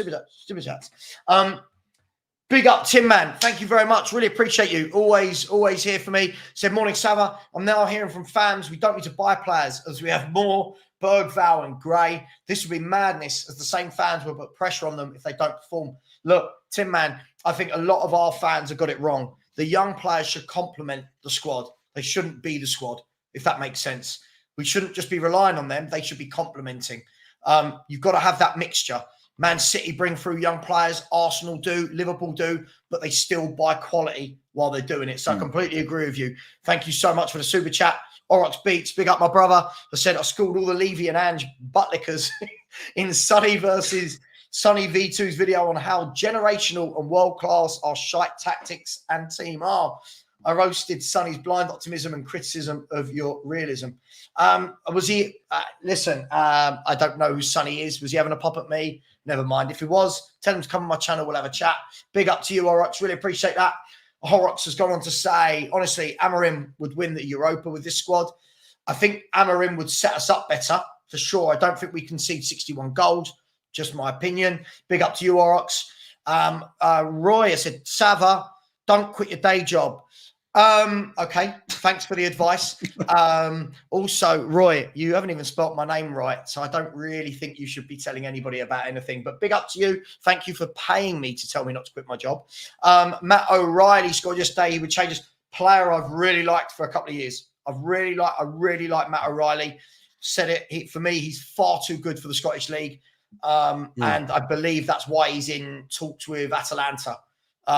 Really good player. Constantly scoring goals, good in the tackle, good pass, great engine. For me, a no-brainer, but hey, that's just me. And I'm surprised that Ange, who's played with him, hasn't tried to make that happen. Shane, sorry guys, there's a few of these. Shane Bapu, great name. Said, it's not even your back four. Your midfield is worrying. Sarr and Basuma not up to it. And Mads goes half a season. You're going to rely on an 18-year-old. I don't disagree with you. And I think this is the difference between signing good midfielders and quality midfielders.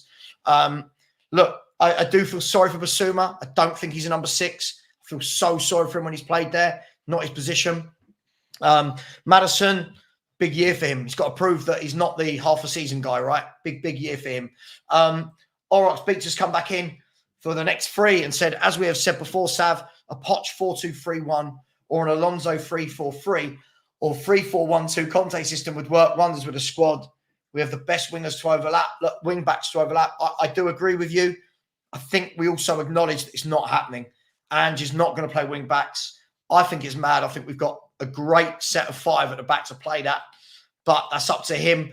Come back in and say we have 2 major reasons we won't win shite. Levy's not getting us quality as usual, and Ange being too stubborn to adapt, while also taking on the challenge of trying to improve Levy's dross signings. Completely agree with you. And he's come back in and said, hang on, I need a bit of water. God, this is a lot. One of the richest clubs in the world. We have the money and FFP freedom to get Gyökeres, Bakayoko, Ederson, Nkapé, and Eze. At the end of the day, our owners are the common denominator in our failure. Well, look, that is one of the reasons I wanted to have this conversation today was, are we not signing players because we're not selling players? We keep talking about we've let 11 players go, but off that, we've made £16 million. We're averaging £1.5 million for every player that's leaving the club. Doesn't leave a lot to put back in. So the club have got to put their own money in. Big up for that. Rinketic has said Doué was waiting for the Simons deal to RB Leipzig. Yeah, lots of moving parts in that scenario. Apparently, Xavi Simons is going to go. He's going to be with RB Leipzig, which means then that Doué can go to Bayern. But we'll see. There's lots of moving parts there. I'm jealous of all those clubs for how they do business. Oryx Beats has come back in and said my dog can cross better than Brennan Johnson. FFS, Somerville was better than him in all aspects of his play. Imagine him and Bakayoko rotating. I would definitely take a punt on Somerville. Really good winger that can beat his man for fun. Thank you very much. Oryx Beats has come back in again and said, happy that all my super chats are going to charity. You're a solid lad, mate. Yes, all the super chats are going to charity right up until the 1st of August. So at the moment, all of this goes to charity. So awesome. All of the super chats, the revenue and the charity money is just over $4,500 for the month. Just over $4,500. So say what you will about me being a massive arsehole. I do raise money for charity. Big up to you, my man. Really appreciate that. Couple of comments, guys, before I come back to you. Timothy said, facts, you dodged his question. I think I dodged any question. You said Ange's football was bad for our defence. His style of football improved our defence. I mean, the year before we conceded 63 with players like Dyer, Sanchez. I can't even think who our wing-backs were. They were that bad. Like, I mean, Sessegnon and Doherty, maybe. Royale as well. Royale. Yeah, so, I mean, Regular. Listen, with Van der Ven, Romero, Porro and Doggy, I would expect to be conceding 40, if I'm honest. Maybe 42, 43. To Darn Soulful said, how often does Grealish take his man on? It is the possession-mad managers. The difference is when Grealish wants to, he does for fun. The second thing is, as I said earlier, the stats show that it wasn't through the want of trying. It wasn't through the want of trying that Brennan Johnson and Werner didn't. They couldn't. There's a huge difference. Two more. Jassinau or Jazzinau. I don't know. If we had half the injuries instead of the most, we would have finished higher. I actually put some stats up the other day that actually disproved this. We conceded the exact same amount of goals on average when Van der Ven and Romero and Porro were back from injury as when they were out on injury. So for me, it wasn't the players being out. It was the style of play. And the last one for the moment is Purchase said, when was the last hard deal Spurs have done? Genuine question. Ignore money. When was the last big deal? Guys, to start on that. The last really difficult deal that Tottenham got over the line.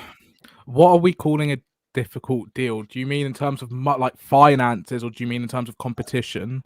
I reckon it's in terms of finance, in terms of quality, everything. And I'll tell you, I know where Purchase is coming from with this because I talked to him this morning. Nearly every signing Spurs make lately has 1 year left on their contract, is 20 to 25 million pounds, right? And it's from a club where we should be taking them. I.e., you know, we took Richarlison because they were in financial trouble. Maddison, 1 year left. His team had just been relegated. Basuma, 1 year left, right? His 1 year left on his deal. He was at Brighton. Yeah. Right? We're trying to do it now with, like, they're talking about Jonathan David, 1 year left. Tony, 1 year left. When was the last really difficult deal? We went to a club and went, this bloke's got 4 years. We really, really want him. Put down the money, fight off other teams. This is us. Could you say the Romero deal was that to a degree? Because Barcelona were interested in him. He had just moved there as well. Like, he was on loan and then they bought him and then sold him straight away, didn't they? So he still had 50 million for him, wasn't it? Yeah, 45 or 50 million. Yeah. So I'd imagine. I actually think the football world, to a degree, has changed, where a lot of the good deals that clubs make are those, to a degree, easy deals. There is a yeah. Do you see his point though? Like, no, I understand. Yeah, absolutely. In general, okay. For example, we're talking about Eze, right? Eze's not got 1 year left on his contract, to my knowledge. Right? I don't think he's got 1 year left, right? 3 years. Because he's just been reactivated. He signed the contract last Yeah. year. Okay, so Eze's got 3 years left. He's worth 65, 70 million. We know there's an upfront fee. We know that lots of clubs are interested. If Spurs go and get that over the line, I turn around and go, fair. Brilliant. That's what we should be doing. I can't as a fan, in good faith, be two-faced and say, oh my God. I say, yeah, that's good. But every part of me thinks we'll go the easy route and we'll get a Jonathan David from the French league with 1 year left, who's 20 million euros. That's the cynical side of me. We'll see. Yeah. Oh, that's a good question. It's a good statement. I mean, Romero would be, for me, Gary, would be the last one that we kind of competed against and put some decent money up front for. And thank God we did. He's one of the best defenders I've ever seen. I would say there is just one caveat with all of these like people that we're wanting to select, is that we do have restrictions with the current squad dynamics, with homegrown, club trained. And I don't know if you follow the Extra Inch. They had a really good episode in regards to, so do I. They had a really good episode in regards to the difficulty we have at the current breakdown of who we can bring in for what competition and for what spots. So there does need to be some outgoing for us to be able to achieve that. So that we have the right balance of foreign, club trained, and homegrown players. Which is something we should be able to do and we should be able to achieve. I think Levy has probably come to the end of what he can do for Spurs in regards to making us financially stable, the PSR capabilities, and obviously the amount of money that we can generate from our commercial dealings. Yeah. For us to get to the next stage is going to require a different kind of owner. And whether that happens or when that happens, I just don't know. I mean, so we have to, I suppose, within those limitations, we're just going to have to see what they do. I mean, I'm willing to give Langer and Ange this season and January, like we'll talk about this transfer window in January, and see what we do in Europe.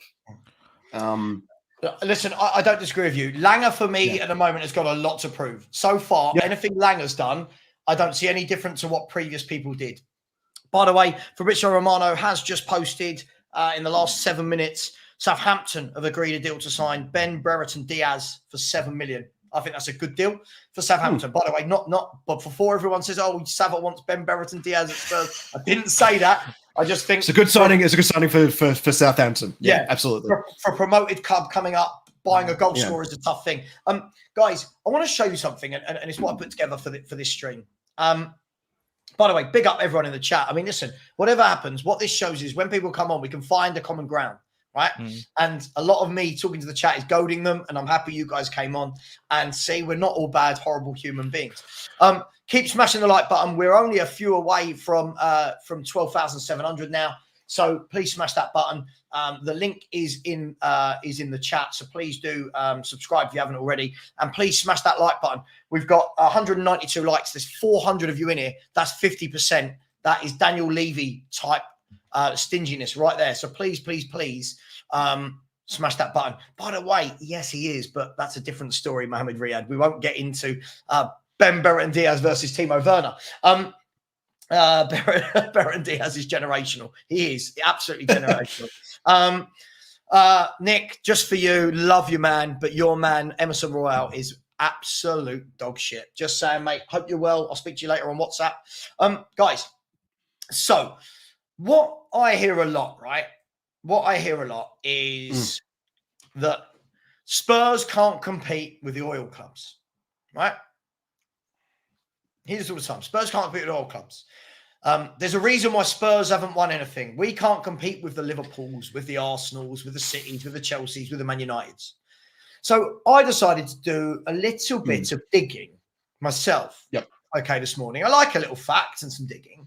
And I'm just going to bring something up and put it on the screen, and then we're going to talk about it. If I can find where I put the overlay.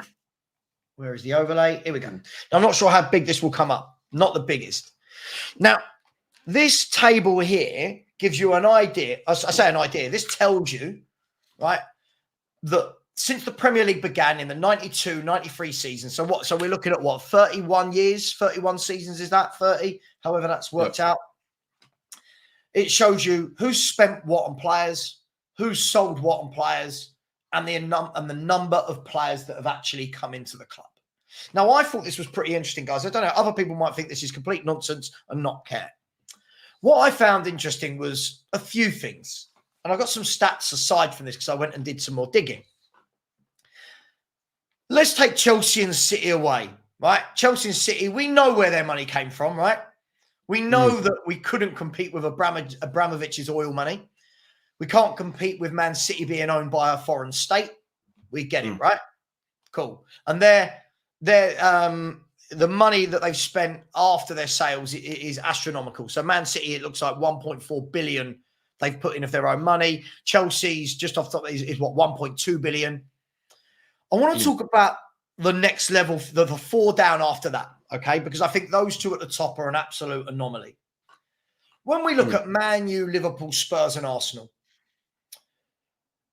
Man U maybe not so much because Man United were winning absolutely everything and making loads of money and spending loads of money in the early 2000s.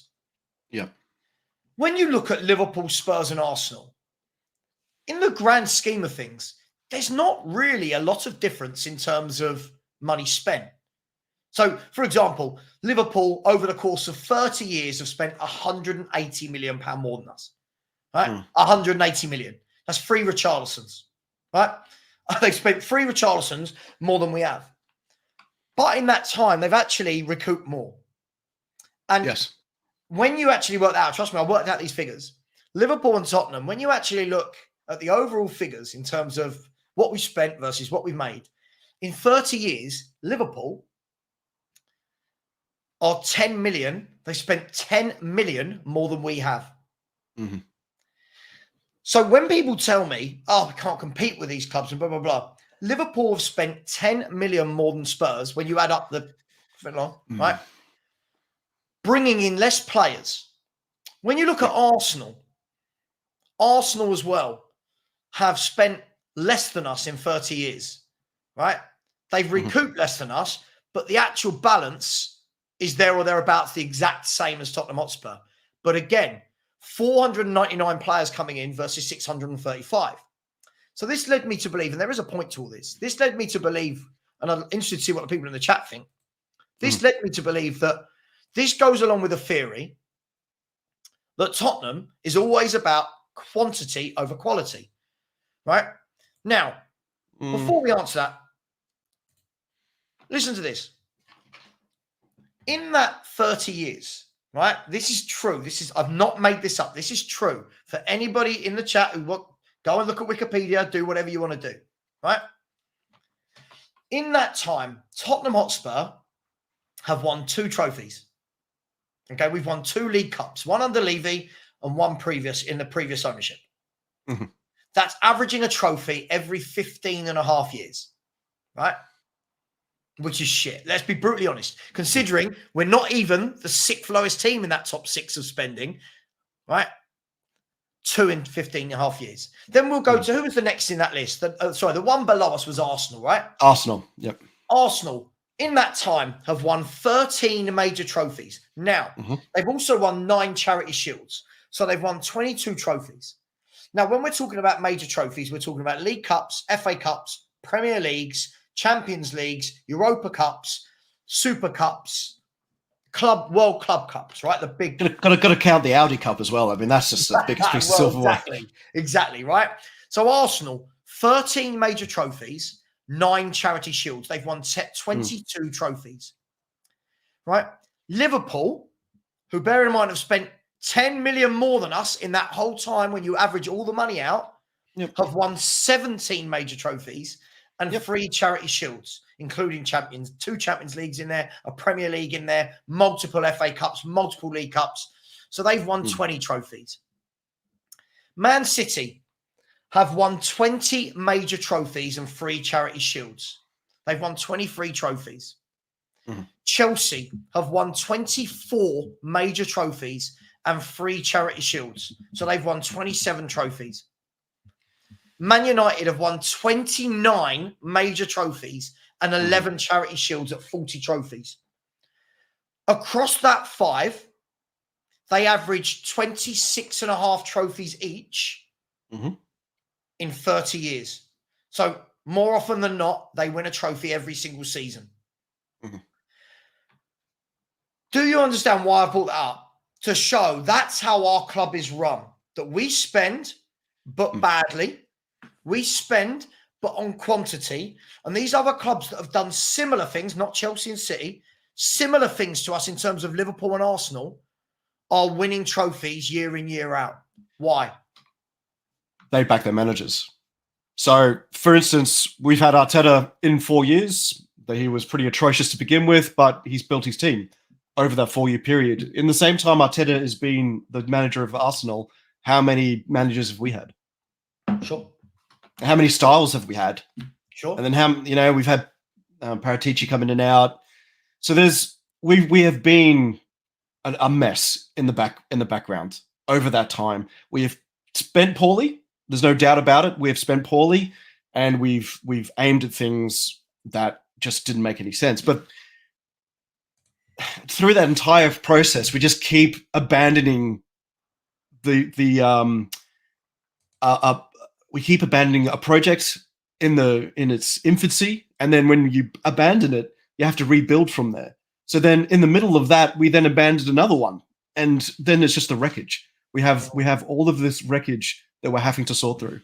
I mean, will Ange get the 4 years? I really hope he does. I really hope there is that that backing that he's got, so we can see over these transfer periods that there will be a change. But the thing that pisses me off, just with Man City and Chelsea, is the insane amount of cheating that they did.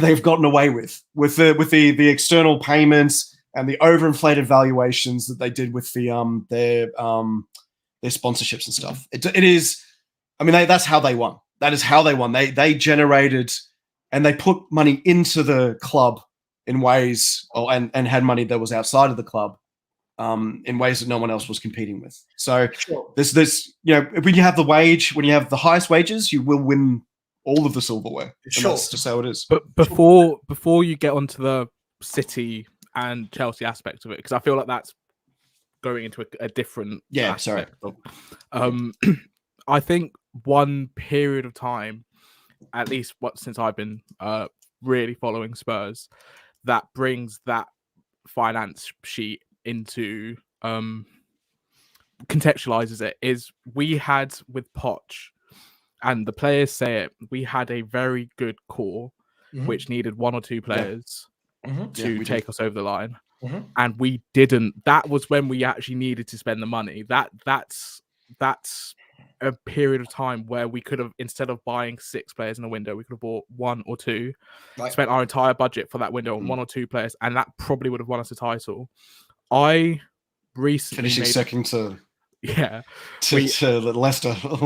I recently did a video where I said that I think, and this might be a controversial point, I think our last 2 windows, not including this one, so our last 2 summer windows, have actually been really good for building that foundation, so that hopefully in 2 years' time we can be that club that only has to buy 2 players in a window, because that's really where everyone wants to get to. You want to be a club that only has to think, who are the 2 players we need this window, or who is that player that we need this window. And from following Spurs, it seems like the last 6 years it's been, okay, we need 6 players this window, we need 7 players this window, and that is such a bad. And we're doing it again this window, right? We're doing it again right now. And we want to be at a state. I think bringing in the likes of Van der Ven, Udogie, Pedro Porro, those young players, is Vicario, that is actually building that solid foundation that lets us in a few years be that club to buy 2 players. I get you, but a key thing I want to mention here, and a lot of people have mentioned in the chat about wages, right? That all ties into this. This is my point. We've spent the money, but what we would rather do is go and buy loads of quantity rather than, like this window. If Spurs, this kind of good approach, had gone out and bought a proper top number 6 and a proper centre forward, right? And a really good wide man. And we said, we're only signing 3 this summer, but they're all really good players that go straight into that 11 and make us better. I turn around as a fan and go, I would rather that than seeing 6 or 7 come in every window. But what we do is we buy 6 or 7, right? So it looks like we're spending money. It's, leaving that they are putting money in. Great. But then what we're doing is spreading all these wages across 6 or 7 players rather than saying, right, let's get free and put those 6 or 7 wages into free, right? Yeah. That's my point. So when people are saying about the wages, I get it. But the point is, as I said there, we've signed something like 160 more players. Let me get this right. We've signed 134 more players than Arsenal in 30 years, which tells you it's quantity, which tells you that if you keep buying average players at quantity, you're going to move more players on and you're going to keep buying more players. These bigger clubs, what they'll do is they'll pay the wages. They'll buy the better players. I'm not saying they get it right every time, guys. Bloody hell. I mean, look, Chelsea and City, they buy players all the time, and if they don't work, they'll move them on. But they'll pay the better wages. More often than not, the better players with the better wages will get those wages because they are winners, because they are the better players to get you over the line. Yeah. But we spread it across. So when we're going, we don't pay 300 grand a week, I'd rather pay someone 300 grand a week and he comes into our team and is a match winner than spread that across 3 average footballers that won't be here in 3 or 4 years' time. So for me, I just thought it was really interesting to see that when people say, we can't I'm not talking about Chelsea and City, but you can see there we can compete with Liverpool, and we do. We've outspent Arsenal. We've outspent Arsenal, right? And in that time, they've won 13 major trophies, and we have the audacity to go into their chat rooms and go, Arsenal are rubbish. You didn't win the league again. It's like, whoa, hang on. Yeah. Since we've last won a trophy, they've won about 12 things. Like, what are we? So for me, I think this is why, and if I bring this full circle, lads, this is why I don't think it matters if your name's Jose. I don't think it matters if you're Ange, if you're Poch. This is what Spurs do. So when people come on, and that's why I get frustrated, Gary, when people come on and tell me about Spurs, it's like, if we back this manager, if we give the manager what he wants, sure. But the problem is, we don't. We quite clearly don't. And if we bring Jonathan David in next week, which I'm hearing is going to happen, does that tell you guys that this is what the manager wants? This is the one striker across Europe that Ange went, get me that guy. Or does it scream of Daniel Levy going, that's a good deal, isn't it? 20 million. He'll probably want, 90 to 100K a week? I mean, am I being dumb? Am I stupid? Or no? Look, I mean, the easiest, I suppose, example of what you're talking about was what we did with Gareth Bale's money, 100 million. And then we introduced, what was it, 6 players? 7, yeah, 7. 7, 2, I don't even remember their names. I can see them all very clearly in that photo, mate. Yeah. But you know what I mean? It's just absolutely, we did spread it across. But statistically, we have to, if we want to win, you have to have one of the highest wage bills. Because statistically, over, I think, the last 10 years, or even longer than that, the teams pretty much with the highest wage bills are the ones that win the titles. I did the finances. I looked at the finances, and it's around £34 million off our wage bill that we've taken off in the last 12 months. There's so much room there for. I think that's spread across around, 7, 8, 9 players. Instead of getting another 7, 8, 9, 10 players to fit that £34 million, we would be much better off actually condensing that into maybe 4 players, 5 players, of those top quality players. I think with this window, the jury is still out. I'd like to think the reason we haven't bought anyone yet is because all of our targets were doing amazing at the Euros, doing amazing at the Copa America, and they were all towards the back end of those tournaments. So those deals were harder to make. If we end this window with Eneze, Neto, and I can't name a number 6 off the top of my head. Edison. I'm not sure if Edison's him. But I guess that's a debate for another day. But that's why I like to normally say profiles rather than names. It's just a top quality number 6. Yeah. Can I tell you the wages? Right? Yeah, by all means. First and foremost, I just want to say this comment is I can't pick and choose stats. Listen, that's the table I Googled and found right to 23, 20, as it said there, to the 22, 23. Yes, you can add another year onto that, sure. Listen, I mean, I'm not picking and choosing, it's what I found. But if you're going to say you can add the billion by Chelsea, as I said at the beginning, I'm taking them out of that because they're different ball game to us.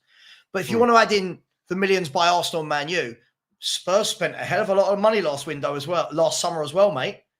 If you're going to talk about Chelsea, Arsenal spent 200 million last year. We still spent about 170. So yes, we did. If you're going to say add on Arsenal's, cool, add on Spurs. So as I said, if you look at Arsenal, Liverpool and Spurs, we're all there. The wages are wildly different. Here's the wages in the Premier League right now. And this is for Dafar Sher. This is as of the 30th of April, 2024. So, no, I haven't been able to calculate all the new players that have been added in this window. But Man United pay £3.8 million a week. 3.8. Man City pay 3.7. Arsenal pay 3.2. Chelsea pay 2.9. Liverpool 2.6. Aston Villa, and this is important, 2.135. And that's really important, the 135, because Spurs are 2.13. So, and then below that, you've then got West Ham at 1.83. So, again, it shows that every year we're signing players, but we're not paying for the top. We're not paying top quality. And my problem is, guys, you're not going to win things unless you start paying the top quality. That's not me being negative. That's life. True. That's life, right? You know, the reason Haaland's probably on 500 grand a week is because he scores more goals than anyone else.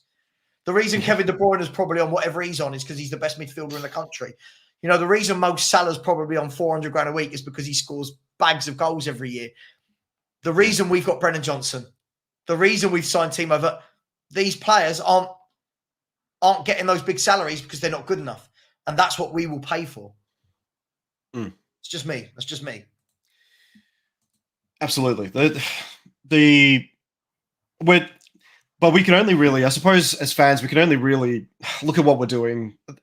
I try to stay as optimistic as possible because otherwise it becomes depressing watching the football, depressing watching the progress of the team, right? All I'm trying to do is follow what we're doing. Archie Gray is great, but this goes I don't think it'll be our number 6 for the season. That's what. Gary, this goes to what we were saying. Sure, Archie Gray in a couple of years might be absolutely phenomenal, right? But this is the difference. If a Man City or a Liverpool or Arsenal want to go out and try and win now, they're not buying an 18-year-old and going, we don't need this, we've got him. Yeah. What they'll do is they'll buy him to learn off whoever's in that position. And this is the difference. So when people like Video Complete say things like this, that's great, but you've just summed up why Tottenham Hotspur aren't competing for anything. Because what Archie Gray could become versus what he is now is there and there, right? Man City in the number 6 role, who they got? They've got freaking Rodri. Right, probably the best footballer in the world, right? Yeah. Arsenal in that area, they have players like Declan Rice playing there, Thomas Partey. They're going to probably buy Mikel Merino. They've got Jorginho, seasoned winners. Right? They play a double pivot. They play double pivot, don't they? Arsenal? They've got... Well, Arsenal kind of play with the 3 individually, don't they? They kind of have Odegaard as the 10, Rice doing everything, and then Jorginho or Partey. But the point is they're all seasoned pros. They're all senior players that have been there, seen it, and done it. And Archie Gray, for as good as he might be, if we're saying, right, that's our number 6, again, I say, well, what's your ambition? I'm not knocking Archie Gray, guys. I've got to be really clear on that. I'm not knocking him. He's 18. So if we're saying that's our number 6 and those clubs are going out and buying Declan Rice's in windows, they're straight away, you see, that's the difference between a team that want to win and a team that talk about winning in 3 or 4 years' time. Kobe Mainoo did come in. He's 18, now in England squads, and he did help United beat City for the FA Cup. So there are exceptions to the rule. There's no reason why Archie Gray can't come in and have a role to play It just depends on how he accelerates and goes up. I mean, Sure. just saying straight away is like, oh, nailed on starter. It's probably a little bit too optimistic even for me. I see a future for these players. I like. Yeah, he's a great player. He's a great player. Very, very, very good footballer. But yeah, very different, right? Kobe Mainoo isn't going to sit and be the number 6 for Man United. No. Right? Because that position is so specialist that if you look, right, you can see I always use Rodri as the benchmark for anyone because Rodri is, for me, the best footballer in the world. And for me, definitely the best midfielder in the world. Rodri sits there and you can see all his experience. He knows when to tackle. He knows when to sit back and nick the ball off someone. He knows when to drop 5 yards to receive the ball. He knows when it's safe for him to drive forward when he needs to sit back. That's what you get through experience. You haven't got that at 18. So if you're talking about an attacking midfielder or someone with less responsibility, I'm all for it. But we're talking about, this is a guy we're talking about that's going to take all the pressure off the back four that concedes 61 goals a season. An 18-year-old, for me, that's a huge, huge ask. Yes. Yeah. And then what will happen is if you put in there, not you, so the Royal, if you put in there in that number 6, and then he makes mistakes and people start going, oh, but he's young. Yeah, he's young, which is why he shouldn't be in that role. He should be learning from someone in that role. He should be rotating with someone in that role for maybe Europa League games. But saying we don't need a 6 because we got him, this is the type of thing I've been hearing, lads, for 30 odd years. We don't need him. We've got him. You know? The 6, as you said, it's a very specialized position. And I agree. We need a 6 that you've got complete confidence in. You bring him in and you've got complete confidence and you know that he is going to shore up that defense. I don't think there's a name out there. Maybe Edison. I see a lot of people speak about Edison. Maybe. Apart from that, I don't think there's a name out there that would bring that confidence to the fans. I think if we were to go out and buy a 6, fans wouldn't be happy because it probably would be someone we're not too aware of. Like I saw talk about Wouterberger, I think it was, being that 6 that we wanted to buy from Stoke. I think if we were to get someone, it would be someone of that ilk that would actually. So I don't know who Christoph, but I can't even pronounce. He plays for Austria and RB Leipzig. Oh right, yeah, okay. Good player. He's a good player. I don't see why you would want to leave Leipzig to come to Spurs at the moment, though. But that's what we've got to do, though, right? That's what we've got to do, mate. I guess that's where the money comes in. That's where you go. Okay, wages. We'll pay you. But imagine you're now going to Baumgartner, for example, only because his name's been brought up here. Imagine you're going to Baumgartner and going, listen, we want you to join Spurs. Just so you know, in the next 2 weeks as well, we've got him signing and him signing. This is our project. You're coming in. So are these 2 top players. We've already got boom, boom, boom. Right? It can't be individuals. Yeah. You know, it can't be, oh, we got Eze this window, all is great. That's one player. You've got to, I think you've got to go out and show what you want to be about. And I agree with you. Are there many off the top of our heads where you can go, he's brilliant. That's what these people are paid to find. Yeah, the scouts. Yeah. When someone found N'Golo Kante, none of us knew him. Let's be brutally honest. I wasn't sitting there going, oh, yeah, I watched French 2nd division. I didn't know who he was, but that's what you've got to do. And then if they truly believe in that player, go and scout and go and get him. But what we can't do is when fans are going, but Archie Gray, we've got Archie Gray, we don't need anyone else. It's madness. And this comment, again, this is what Spurs fans do. Because Archie Gray got man of the match in the game when Chelsea played Leeds, doesn't mean you can do it consistently over a 38 Premier League game season being the best player on the park. And more often than not, when you watch Arsenal, Declan Rice is the best player on the park. Love him or hate him, whatever you think, Declan Rice was brilliant for Arsenal. Rodri is always the best player on the park for Man City. Whether he's not scoring the goals, he runs the show. Doing it in one game, this is what our fans think makes a quality footballer. Rather than saying he's young, give him time. We're putting great promise. Yeah. There's great promise in the signings that we've got and some of the youth coming through the academy, but it's just promise. So we have to come in. They have to be fed into the first team, and Europe and the Cups present a great opportunity for that. But it's going to take time. But Gary, I think, said it's 2 years we're expecting for this to kind of start to tick over. And with what we have now and the limitations we have with the structure of the players and who we can register, there is going to be a rotation, and we're going to have to wait. And yeah, waiting for 30 years is ridiculous. I mean, seeing all of this and seeing this continuous, I suppose, merry-go-round would be very frustrating. But I mean, I guess I'm trying to like stop with just the past and just trying to like put just kind of like put it in a box and just see what happens with where we're at now. Sure. Yeah. But you can understand, right, for someone who's sported for 41 years, the evidence building up, and I get it, right? I get it. I'm always called negative. That's cool. But the thing is, I'll have this conversation with you guys this year. Mm-hmm. Yeah. It'll be somebody else next year. Then the year, and I don't know how many years until we turn around and stop calling people negative and actually say, yeah, that's what Spurs do. Yeah. But I'm like you guys. I'd love Eze. If we turn around and sign Eze tomorrow, you go, fair play. Fair play. Right. Who next? But what we do is, and this is where I think a lot of the fan base has been absolutely brainwashed, whether they believe it or not, is Archie Gray should be a player that we bring in and go, good young player, let's see how he develops. What we've done, because we don't buy better players, what we've done, guys, is already Archie Gray is now being talked about as a future Ballon d'Or winner. He is absolutely superb. And it's like, whoa, I'm not saying he can't be. I don't see other clubs really doing this with their 18-year-olds, right? Other clubs are like, that's a good young player for the future. Spurs fans have gone completely the other way. We don't, look at that guy. We don't need a 6. We've got Gray. Yeah. We don't need... I have seen Man U though. Their fan base is going. They're gassing up Euro crazily at the moment.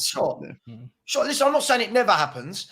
I think the difference is as well. Euro's had 2 years by now in playing at centre back in the French league. Now, I'm not saying it. I'm not saying it's the Premier League. I agree though. Again, another young player who I think when I've seen him looks really good, but he's 18. He's going to make mistakes. He's going to have moments in the game where he makes brain farts and they concede because he's 18. Absolutely. So again, the way I would say caution for him is the way I would say caution for Gray. I'm seeing it with Bergvall. What we do as fans, and I love it, is everything they do good in the game, we go, God, he's generational. What we refuse to see is like yesterday, how many times Bergvall kept giving the ball away because he was caught on the ball. But he's a kid. He's a kid. He will learn that as he gets to 20, 21, and he starts to become a man. He will learn when to give, when to pass the ball, when to keep hold of it, when to dribble or when to sit. But our fans really, really, really want everyone at 18 to be the best. And I don't know if you guys saw last week, I brought up a list of about 40 players that throughout the years, Spurs fans have said are going to be generational. and none of them actually made it big in football. Like, don't get me wrong, I'm not saying that some of them didn't have Premier League careers, but not there at Southampton's, which is great. I'm sure they're millionaires and whatever, but that's what we've got to fight against. So, look, I've got ambitions for this club. I want this club to win things, all right? And I won't ever apologise for that. I won't ever apologise for having that. I just need the manager and the chairman for once to get on the same page and do what this club needs to do. That's where I'm at, guys.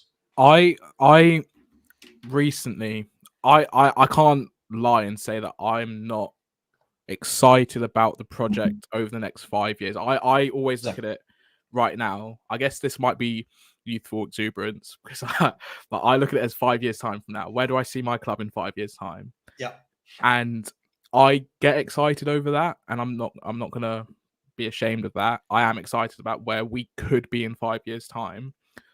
But I also understand, speaking to people who have been watching Spurs for longer than I've been alive, that Spurs fans tend to always be saying this. Is that your way of calling me old? Is that what's going on there? Like, you old blokes. But can I ask you a question on that? Yeah. I get it, right? And in a hypothetical world, I'd love to sit here and go, hang on, if Gray, Phillips, Bergval, Donnelly, Lancashire, Moore, if all of these youngsters grow at the same pace, at the same time, and we keep all of them in 5 years, wow, how good will our team be? Problem is, football don't work like that. It never does. It very rarely happens. What will happen is one or two of them just won't make it as Spurs at all. Probably never, ever play in the first team, and they'll be sold to a championship club to make their way back up or something like that. One or two of them will break in early, but we don't know if that means they're going to continue to grow. Look at Dele Alli. Couple of great years. Look what happened, right? That might be a bad example, but and then a couple of them will break into the team, be like Ollie Skips and Harry Winks, be good players, but not at that level. That's the problem for me when we talk about 5-year plans. And you know, the biggest problem with a 5-year plan, a 5-year plan would suggest that the manager that's bringing them in now is still going to be the manager in 5 years' time. And Tottenham Hotspur don't really work like that. So the new manager coming in, I'm not saying he's going anywhere now. The new manager could come in a year and a half and go, I don't like Bergval. Or Mikey Moore, no, I've got no time for kids. You could bring in a winner like a Jose or a Conte who are less prone to wanting to play kids, right? No, I don't want that. I've got no interest in bringing through to you. So for me, the 5-year plan thing is wonderful on paper. In reality, I don't know when it's ever worked. Is that when the sporting director model comes in? Because we've been very wishy-washy with what our philosophy is as a football club. What do we want to build as a football club? When we had Poch in, it was buy young, develop, and then we brought in Jose, who's the complete antithesis of that. And then we were bringing in players that don't even fit the manager's system. Then the manager said, I want him. And then the club said, no, I want Skriniar. No, you're not getting Skriniar. And then we bring in Conte, who we didn't buy the players for Conte. Then we bring in the players for Conte. Then we get rid of Conte. And then we go back to what we were doing 10 years ago. The whole club has been an absolute mess over the last 15 years.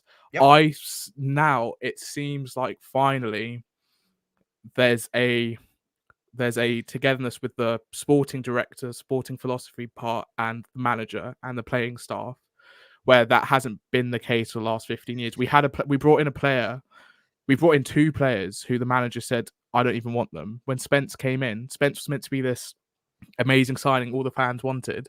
The day before he came, Conte said, well, I didn't want him. He's a club player.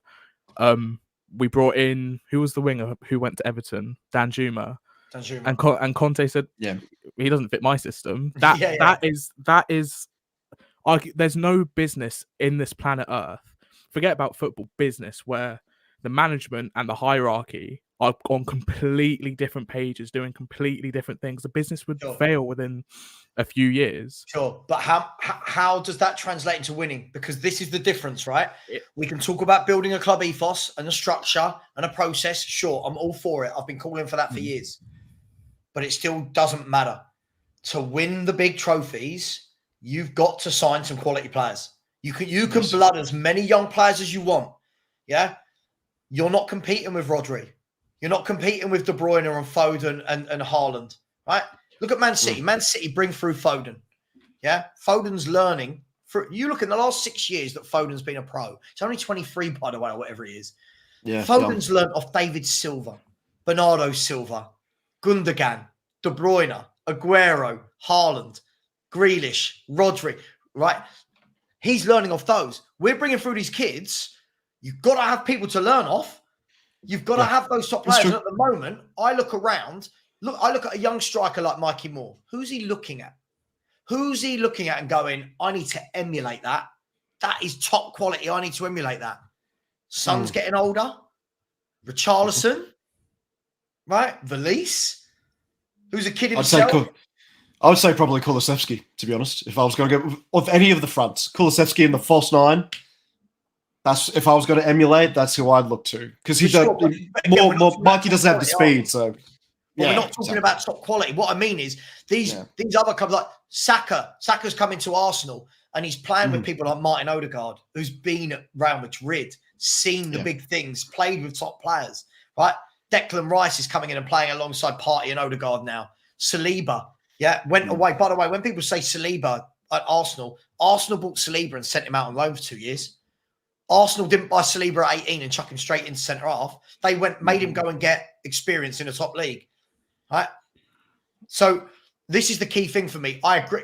Guys, I completely agree. I want Spurs to have what you're saying. I do. Yes. But that's got to be part of what we do. The other part that runs concurrently alongside that has to be that you're bringing in the quality whilst the youngsters are all coming through so that they're all moving at this pace. At the moment, we've got the youngsters. We're trying to do this. And the quality coming in over here is what? It's almost non-existent. Do you know who it's sort of like we're trying to emulate? And this, I'm not saying we are like this club because I'm going to name quite a big club, and it's people. I don't want people to flame me for saying that. I'm to compare, but it's sort of like what Real Madrid are doing. Real Madrid bring in Real Madrid. So Real Madrid white shirts, yeah, definitely. I see the resemblance. Do you get what I mean by Real Madrid are bringing in these young top quality players in Europe, but they're learning off of Luka Modric, Toni Kroos. They're learning off of they had these top quality players and they bring in youth. So then they essentially, when the top quality players get old and retire, the youth have been blooded in. And we are essentially trying to do that, but I get what you mean that there isn't the quality. They're coming in. The difference is though, Madrid are buying the elite of the young players. Right? Yeah, I understand that as well. But do you know what I mean?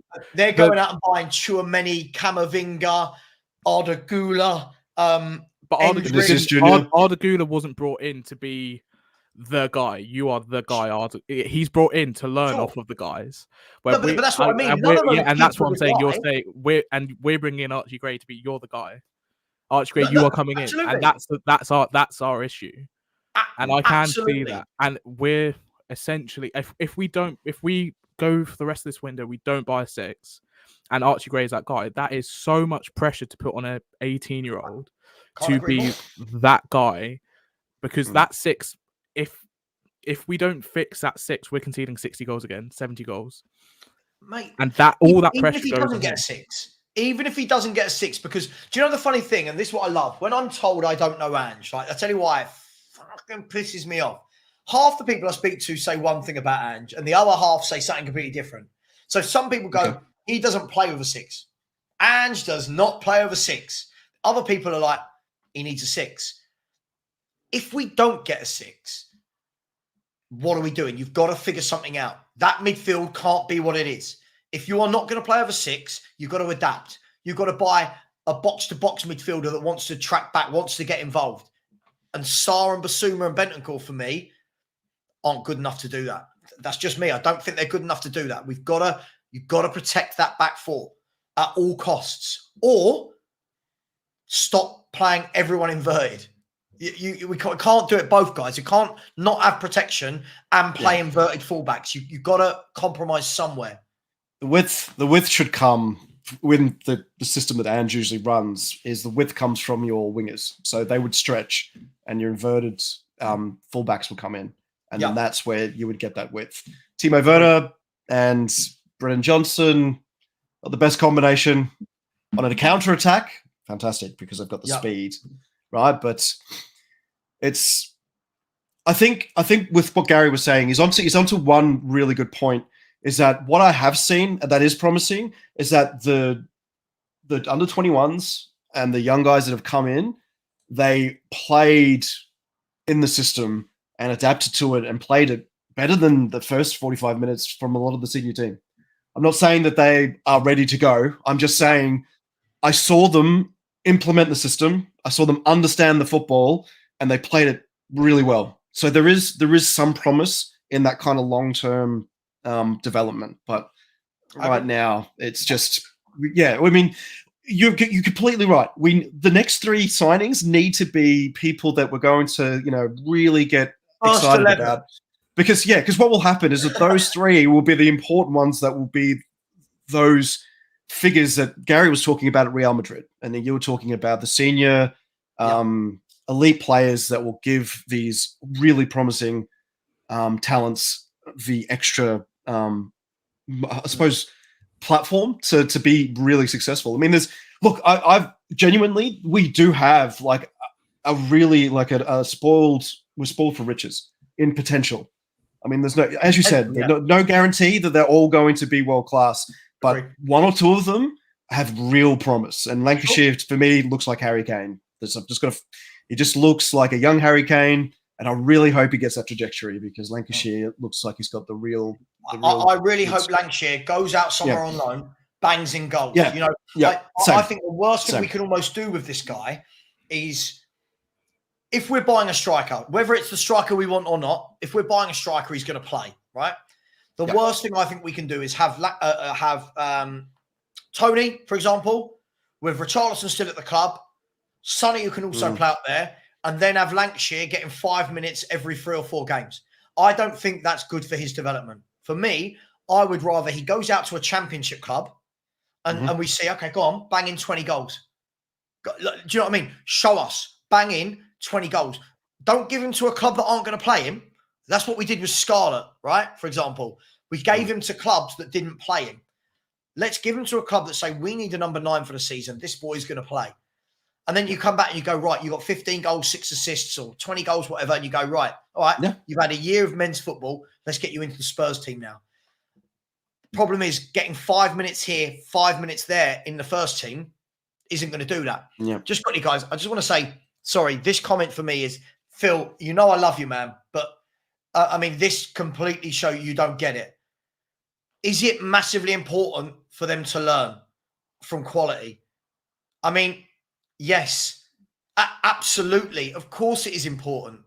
Everyone's learning from somebody, right? These players don't just turn into great players by themselves. You've got to learn.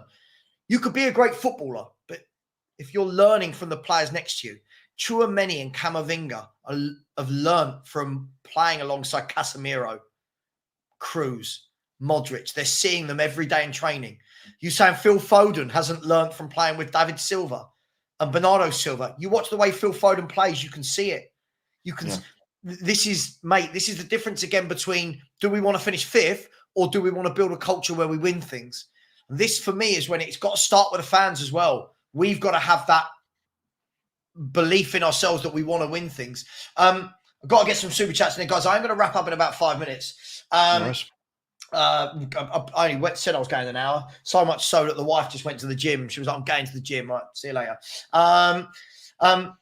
Destiny 5, who did the class of 92 learn from? Well, very interesting you should ask. That Man United squad had Peter Schmeichel, Dennis Irwin, Steve Bruce, Gary Pallister, Paul Ince, Roy Keane, Ryan Giggs, Mark Hughes, Andre Kanchelskis, Brian McClare, and someone called Eric Cantona. Lee Sharp, who did they learn from? They learned from top footballers, right? Got to do it. Got to do it, man. You've got to, hey, here's what it is. Super chats. Big up Rinketic said, Mr. Aussie, sorry, but didn't Ange up with Timo then? I don't know what that was in relation to. I don't know, but listen, Timo Werner, yeah, I just can't agree on anything to do with Timo. The only thing I will accept is that Ange comes out one day and says, I didn't want him. That's the only thing I will accept. Big up Oryx Beach has come back in again and said, thank you for all the condolences. Would appreciate a needed combo. You're all loving people. Google Oryx Beach and you'll find ways. Dude, I'll find a way to connect with you. I don't know what the condolences are for. I'm sorry, I've seen a lot of messages. Let me get in contact with you. We'll speak, my brother. Don't you worry about that. There is more to life than football. Rinketic's come back in and said, Liverpool sold Coutinho and bought Virgil van Dijk and Alisson. Can you imagine, guys, that Spurs ever sold Son to bring in 2 top players? Our fans would lose their mind. We would lose our mind, but that's what Liverpool did. Hey, fair play, and the rest is history. They won everything after they did that. So big up to you, Rinketic. He's come back in again and said, Baumey don't fit the Spurs system though. Sorry, Baumgartner doesn't fit the Spurs system though. RB Leipzig, they play wing backs, stay out wide. He likes to be in the middle. This is coming from. Listen, I agree. This is also what I think will make it hard to sign players in this system. Ange clogs up the midfield with everyone, and I think some midfielders want some space to do some stuff. Hey, I agree with you. We'll see. We'll see. And Oryx Beach has come back in and said Edison is the perfect player for a 6 for us. Maybe a swap of Bentancur and Cash for Edison would work. It allows Basuma to play his natural position as an 8. Gray in a year's time will be solid. If all of that happened, Oryx, I'd be very happy. I think Edison is an upgrade. I think Bentancur, for me, too many injuries, too inconsistent. I do think Gray will be good in a year's time, 2 years' time. And I do think that Basuma is a number 8 that needs to play there. Guys, last thoughts on Spurs. What do you... Nah, sorry, Phil, not having it. Not having it. You got to learn. You got to learn from players, mate. Guys, what do you want to see? The season starts in 20 days, 21 days. What does Spurs need to do in this next 3 weeks? I think I've seen a lot of talk about sixes, and I do agree. I would love a 6 so that it allows us to play 2 more, let's say, an Eze and a Maddison, and shore up that defense. But if we are going down the line of not getting a 6, because I don't see us linked to too many 6s, I do see the links to Gallagher, Ramsey, those types of players. I'd assume we're looking for more mobile 8s to be more box-to-box 8s that can get up and down the pitch in Sarr and a Ramsey. Then an Eze to be able to actually hold on to the ball in the final third, and then a Neto to get past. Actually have a winger who can beat their man, because I haven't seen. It feels like we don't have anyone who can beat their man at the moment.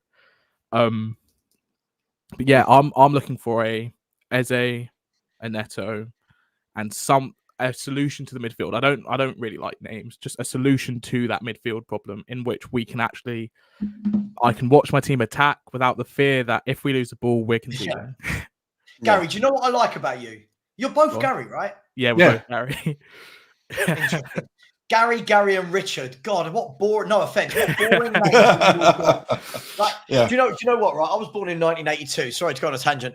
And I always used to say to my mum, "Why was I called Richard?" Oh, we really like the name. And it was only the other day when somebody was talking about baby names for their kids, so we started looking up the most popular boys and girls' names, how it's evolved over the years. You know, like it used to be like Garys and Richards, and now it's things like Trent and I don't know, Apple or whatever people want to call their kids.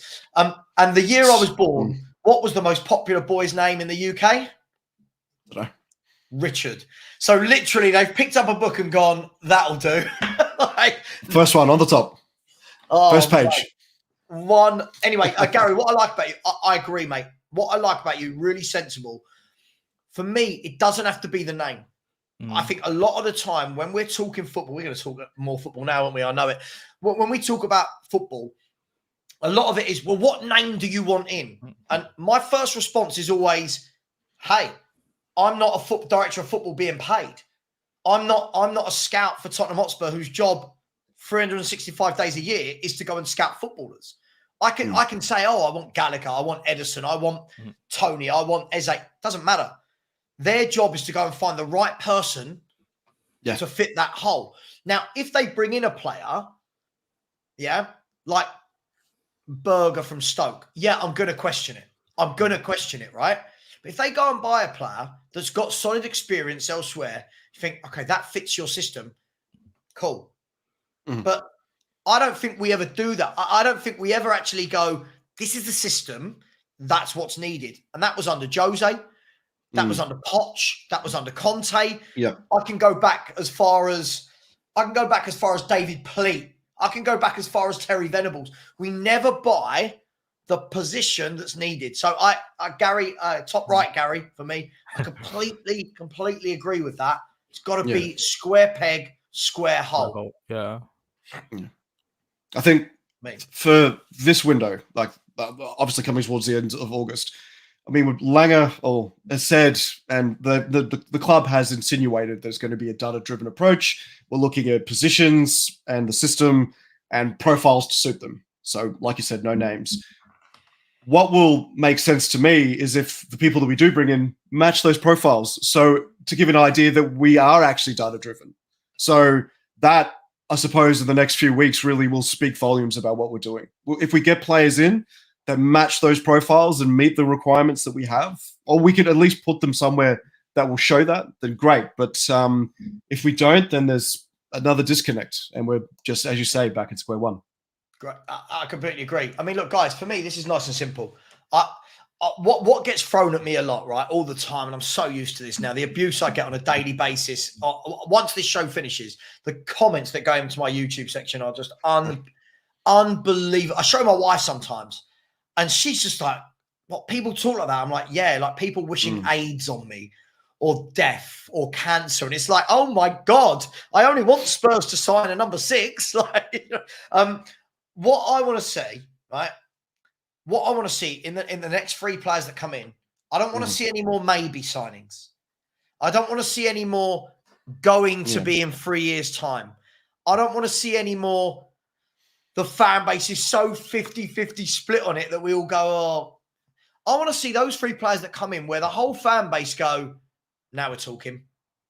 Eze, for example, I've not seen anyone go, oh, Eze. People can talk about whether he fits our system or not, but I've not seen anyone say, don't want Eze, right? That's what I want to see in the next 3 signings. I don't want to see, but what I've got a feeling will happen, because I know Spurs so well, is we will sign one really good player, which will completely take away the focus from how crap the window's been. We'll buy one really good player that everybody hangs on to until the next window. And then I think we'll sign one who is meh, depending on what you like. And then I think we'll sign another 18-year-old. And I said at the start of the window, I think we sign 4 kids, 2 meh, 1 really good player. And I'm sticking to that. I'm still sticking with that prediction, guys. I want to be wrong. I want to be in this YouTube mud that apparently exists. I just don't trust them. I don't trust Lang, and I don't trust Levy. I don't. So, hey, it is what it is. Big up. Me and Paul go at each other all day. Look, but fair play. Listen, I'm always happy. By the way, I'm always happy for people to come on who are completely different. We meet in the middle with a lot. We disagree with a lot. That's what it's all about. Thank you guys for coming on. I didn't plan to go. Thank you for having us. Thank you for having us. Yeah, guys, you're always more than welcome. We can have a weekly show with us three. We can. That sounds good. I'll be up for that. Look, guys, I really hope in the next couple of days Spurs do something. Time is kicking on. People in the chat, time really is kicking on now, and we're getting to that stage where if you do start bringing in players now, if they're not proper ready-made footballers, how much time have they got to adapt? Take care, everyone. Really, really happy you guys came on. Really appreciate it. Smash the like button. Please subscribe. I'd be much appreciated. We are only 14 away from 12,800 now. So please smash that button. Take care. And as always, come on, you Spurs. Come on, you Spurs.